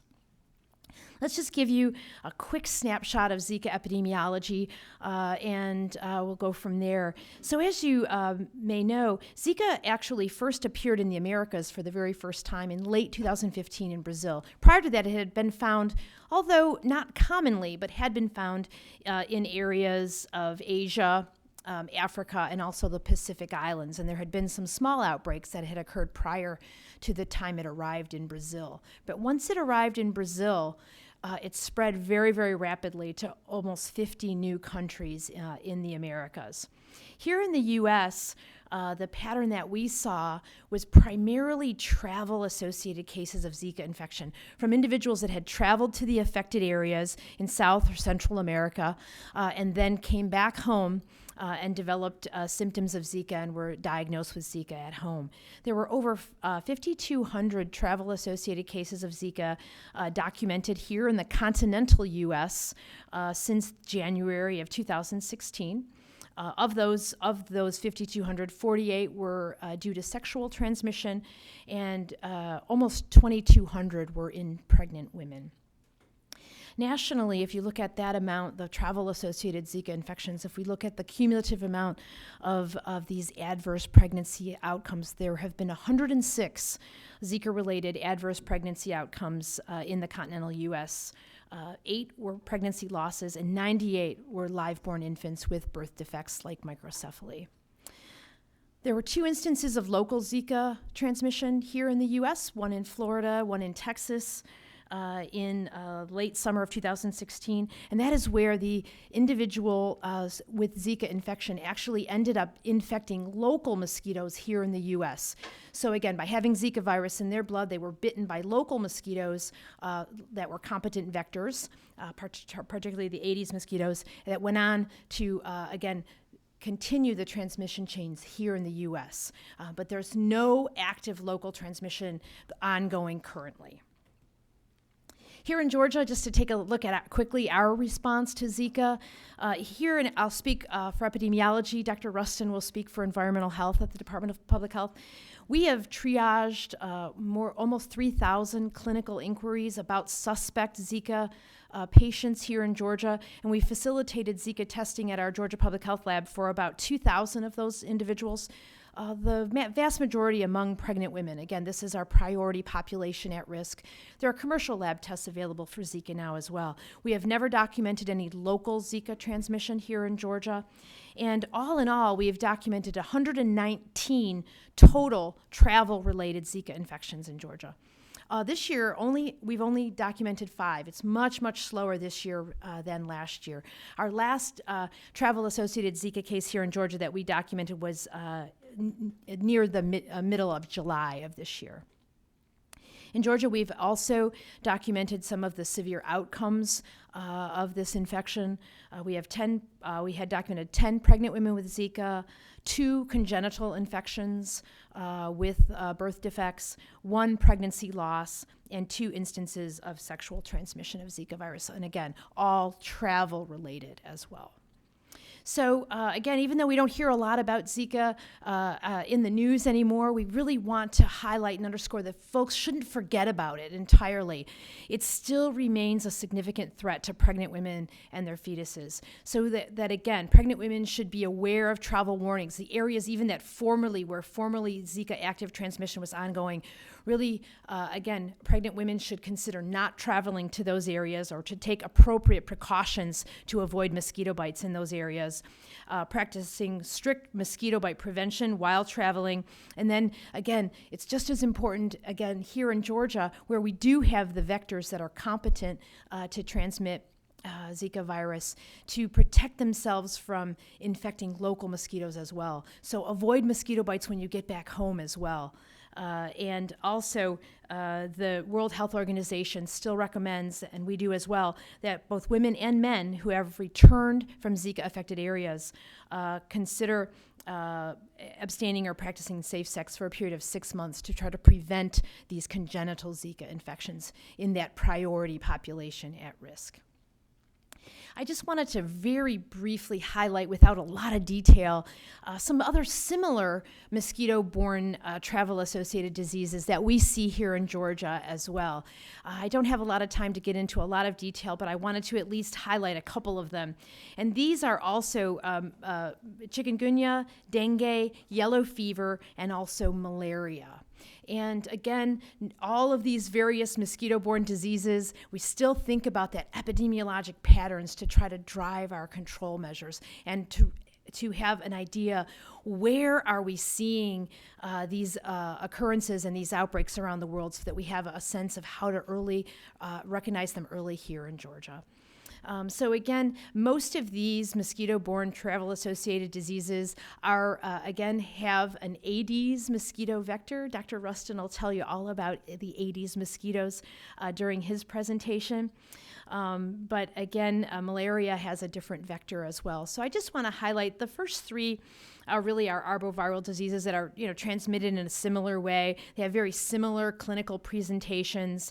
And here in Georgia, these are primarily all, of course, travel related. We haven't had local transmission of chikungunya and dengue. Florida has, rarely, but they have as well. So again, just wanted to highlight for you one of them, chikungunya.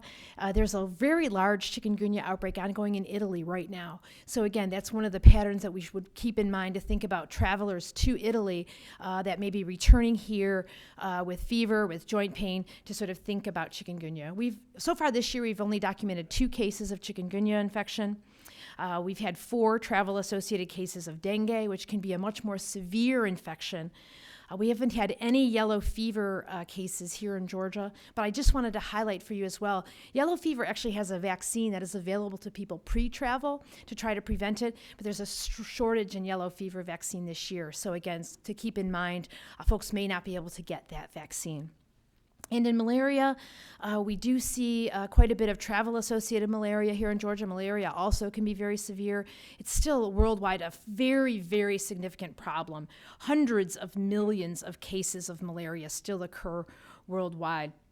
And there's also a very recent disturbing trend of the malaria parasite Plasmodium developing resistance to almost all available treatment, particularly in Southeast Asia. So you've been hearing about this as being the malaria superbug.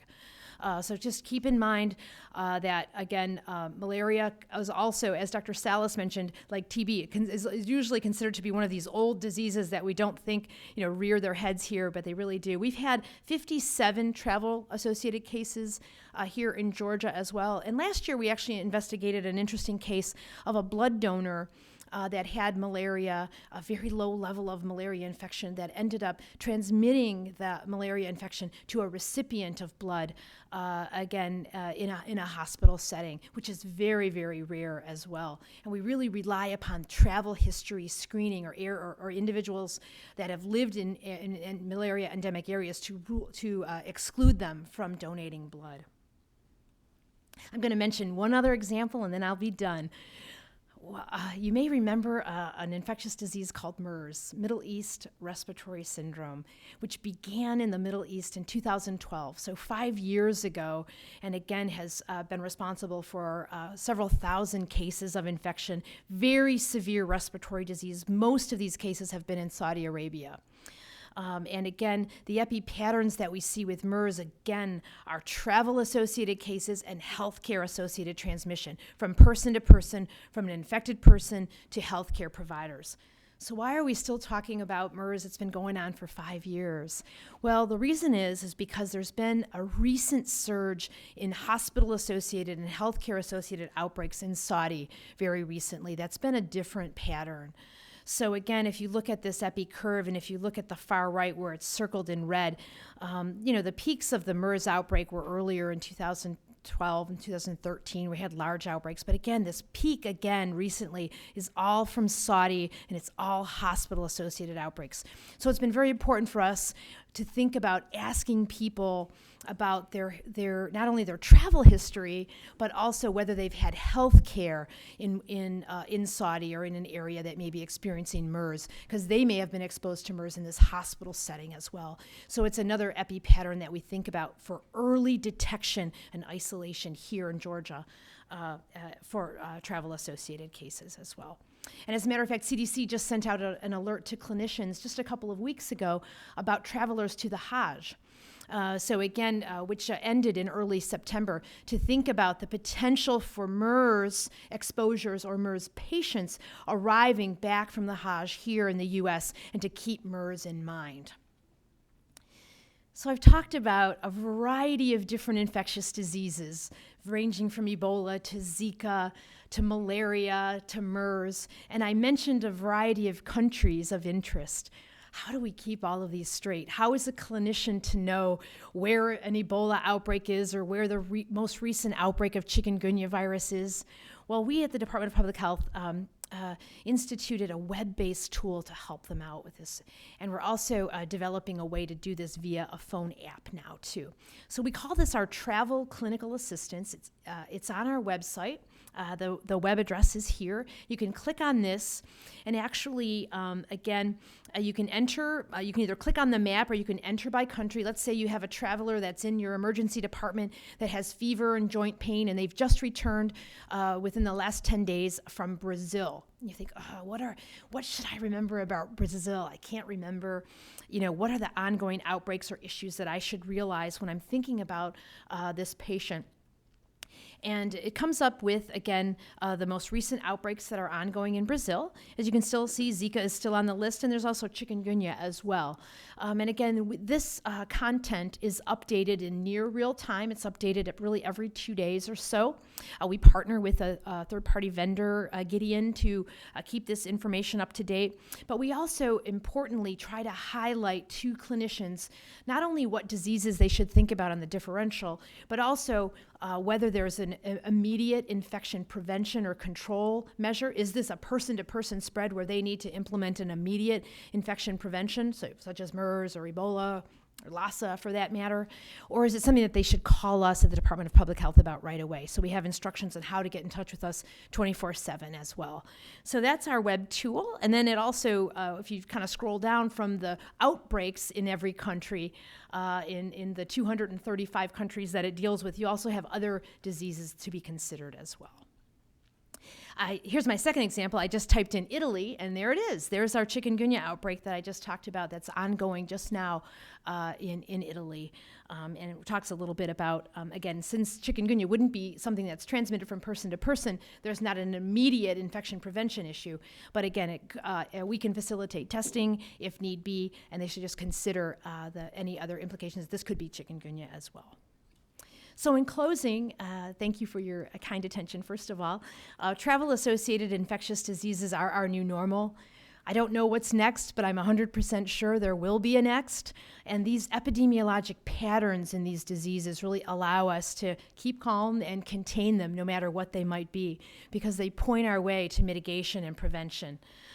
So all in all, this new normal for me and for my healthcare provider partners really means routinely take travel histories, use the DPH travel web tool, and call epidemiology, and we can assist you in any next steps. And I'd like to just, again, highlight our Traveler Health website here that talks a little bit about pre-travel precautions as well. And that concludes my portion of the presentation. I'm happy to either take questions now or wait till after Dr. Rustin does his part. Entirely up to you. Yes, thank you. I'm just curious if the Department of Public Health in Georgia has any information for the inquiring mind that CDC doesn't have. In other words, are we duplicating response efforts? Are these links to the CDC, or are we reinventing the wheel here in Georgia? No, especially with our web tool. No, this information is updated in a really seamless way. It makes it just an easy place for them. We really think that similar scientific information that can be found on the CDC website, but it's all in one place. So again, there's not a lot of resources that are involved in updating this. It's updated in an automated way. So it's really a one-stop shop where folks in a busy emergency department don't have to scroll through, many CDC pages to sort of find the information that they need. So again, we've gotten a tremendous amount of great feedback about the web tool, and we've again gotten feedback that they would like to have it as an app as well, and we're looking at in the process of doing that too. So again, we do certainly appreciate and understand we don't want to be recreating the wheel or make anything worse as far as resources go, but again, this seems to be a very efficient way to keep this travel information in, and again, it's updated every couple of days in one place where they can get to it anytime. So thanks. Thank you. Okay, Dr. Rustin. And we are about to reach the point of that the mind can absorb only what the seat can endure. And I hate that is happening, but on this, could you give us how this affects Georgia's, and not in such in depth? We have a wonderful handout for it. Sure. Without my totally shortchanging you. No, I totally understand, and I was going to lead into this with I stand between you and a late lunch, so I definitely Thank you, recognize and I that. will tell you that earlier I had to tell people how long they had, and nobody seems to have addressed that, and I apologize again. Sure, no problem. I'll just hit the high points. First of all, thank you, Madam Chairman, and the committee for allowing us to speak today. My name is Dr. Rustin, excuse me, and I serve as the State Environmental Health Director for the Department of Public Health. And public health roles, as you know, Dr. Drenzik talked more about the medical side. I'm going to speak a little bit to the environmental health side, sort of the non-medical side of public health, and talk a little bit about our community outreach. I'm not going to discuss the details of the mosquitoes, other than it takes about a week for them to go from an egg to an adult, and that's always an issue when we're dealing with mosquito-borne diseases. But I do want to briefly mention a couple of diseases. I'm going to talk about Zika and West Nile virus. The good news about dealing with these mosquito-borne diseases is that Zika, chikungunya, dengue, all of these particular diseases that Dr. Drenzik mentioned pretty much have the same vector.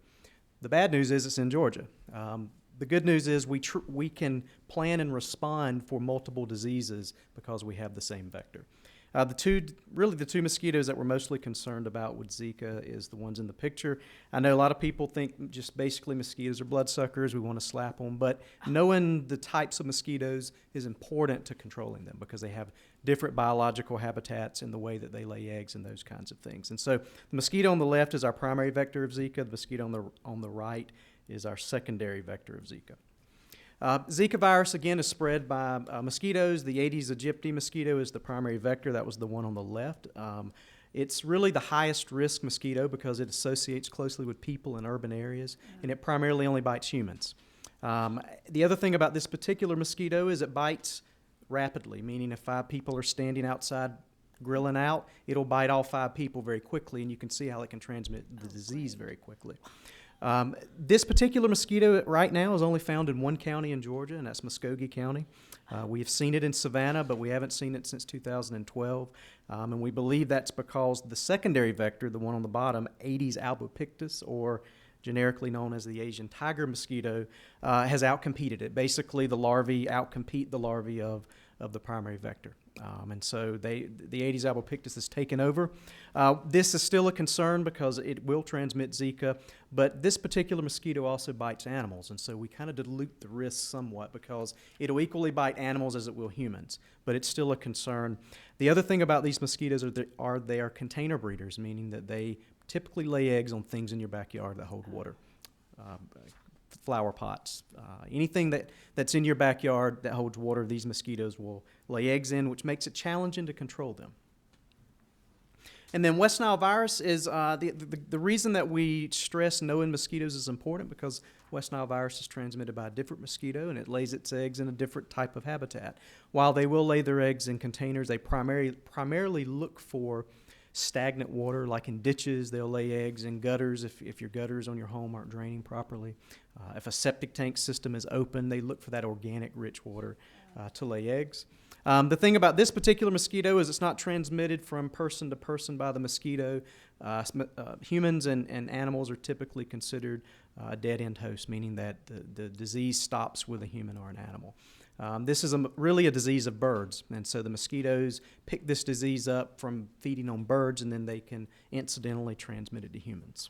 The mosquito on the right is the mosquito they call the southern house mosquito that actually transmits this particular disease. And the reason that really I'm here today is to talk about surveillance. Prior to Zika, we had a very fragmented sense of surveillance for mosquitoes in this state, and it has a lot to do with lack of staffing, lack of federal funding. When West Nile virus hit our state in 1999-2000, I was just beginning my career in environmental health, and I worked for a small rural health department. And we were getting inundated by calls from the public because they were seeing this on TV where when birds die, it's potentially from this strange virus called West Nile virus. And so we started a program then based on some federal funding. But as with many of these diseases, once the public becomes used to hearing about them or the emergency is over, the funding streams that typically fund our programs for surveillance, which is typically CDC funding, declines. Surveillance is critical because, number one, Georgia has the habitat to support these types of mosquitoes that transmits pretty much all of the diseases that Dr. Drenzik mentioned. The goal of surveillance is really to quantify human risk by determining the local vector presence and abundance in an area. We need to know what types of mosquitoes are in the area to be able to make informed, recommended control measures that are put in place. Also, it helps provide a historical perspective and data that we can potentially predict future outbreaks or at least have an idea of the types of mosquitoes that are in a community. What we've done in environmental health is basically, let me back up. We've talked a lot about nurses, we talk a lot about the medical side of public health, and environmental health is really, for lack of a better term, you probably know us as health inspectors. Environmental health staff work at, and I consider us all one unit from the state level down to the local public health department level because we do work very closely. Local environmental health staff are your essentially people in your community that are inspecting your restaurants. They're inspecting septic tank systems. They're out there ensuring that if someone's bitten by an animal, that animal's been vaccinated for rabies. They inspect hotels, public swimming pools. They wear multiple hats. Surveillance is one of those hats we sort of ask them to work with us on to help improve our ability to detect where these mosquitoes are. But we are very fortunate in our state in that part of the funding that started with West Nile virus, we were able to keep a PhD level public health entomologist at the state health department. And she has expertise, obviously, in vector control, mosquito surveillance and various arboviral diseases, and works very closely with our health departments to ensure we have that capacity. In addition, we received some additional grant funding from CDC. We were able to hire 5 new Department of Public Health surveillance coordinators that we've strategically placed around the state to do surveillance. In addition, we work very closely with the local health departments, and the environmental health staff are assisting us with surveillance. So we have a much better picture of what mosquitoes we have around the state, because the one thing we recognized very early on in the Zika issue was that we didn't have good surveillance data, and we're certainly working to improve that by buying equipment for the staff out at the local level. We bought response trailers, and we've been able to do that with several various federal grant sources. This map just demonstrates where we have vector surveillance staff located. As you can see, they cover a lot of counties. And it's very challenging to be able to provide surveillance, and which is why we've had to work with the local health departments and the local environmental health staff to assist us with that.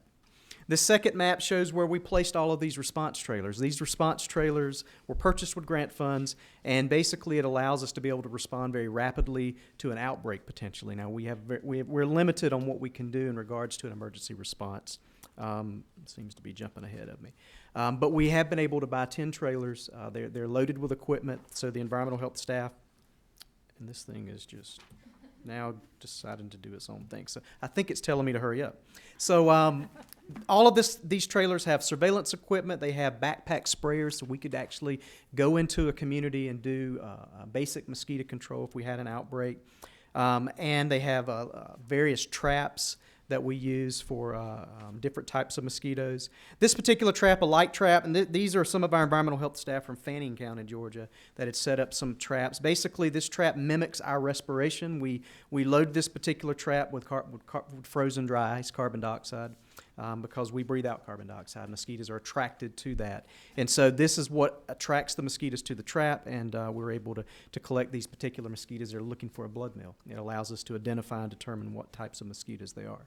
This particular trap is called a gravid trap. What this trap is trying to attract is a female mosquito that has already had a blood meal and is ready to lay eggs.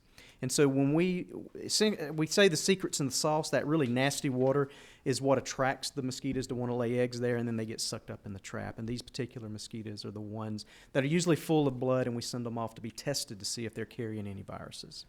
And this is just a few pictures. Actually, these are students at Georgia Southern University that we partnered with to help us develop a little surveillance program in Statesboro, Georgia.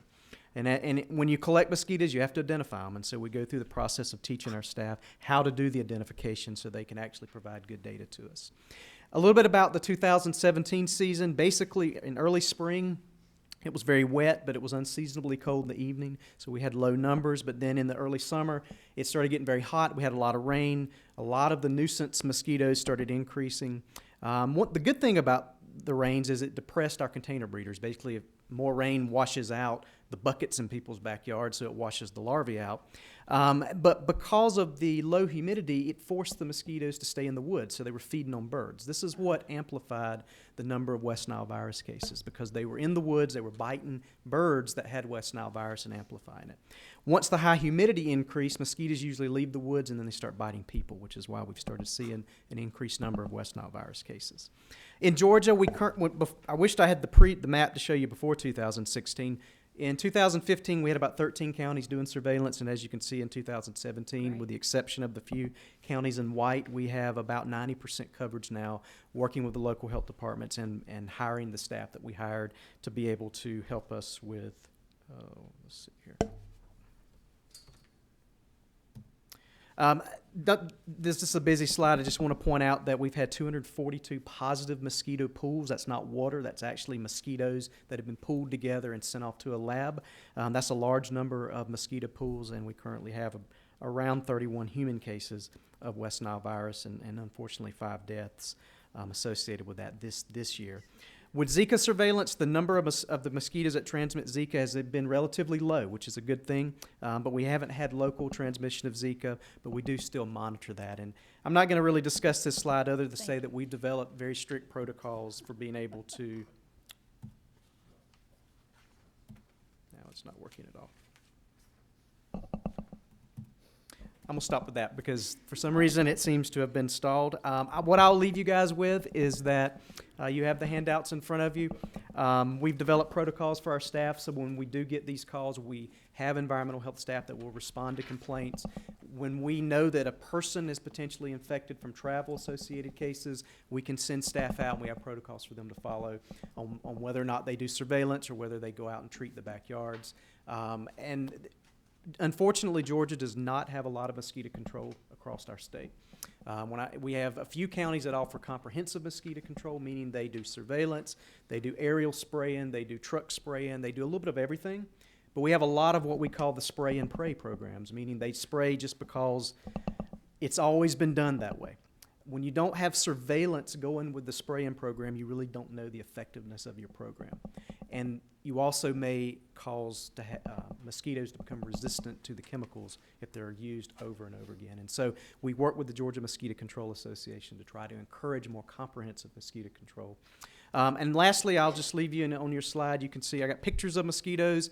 The importance, again, of that is we need to know the types of mosquitoes that are out in the community because each one of them are controlled in a different manner.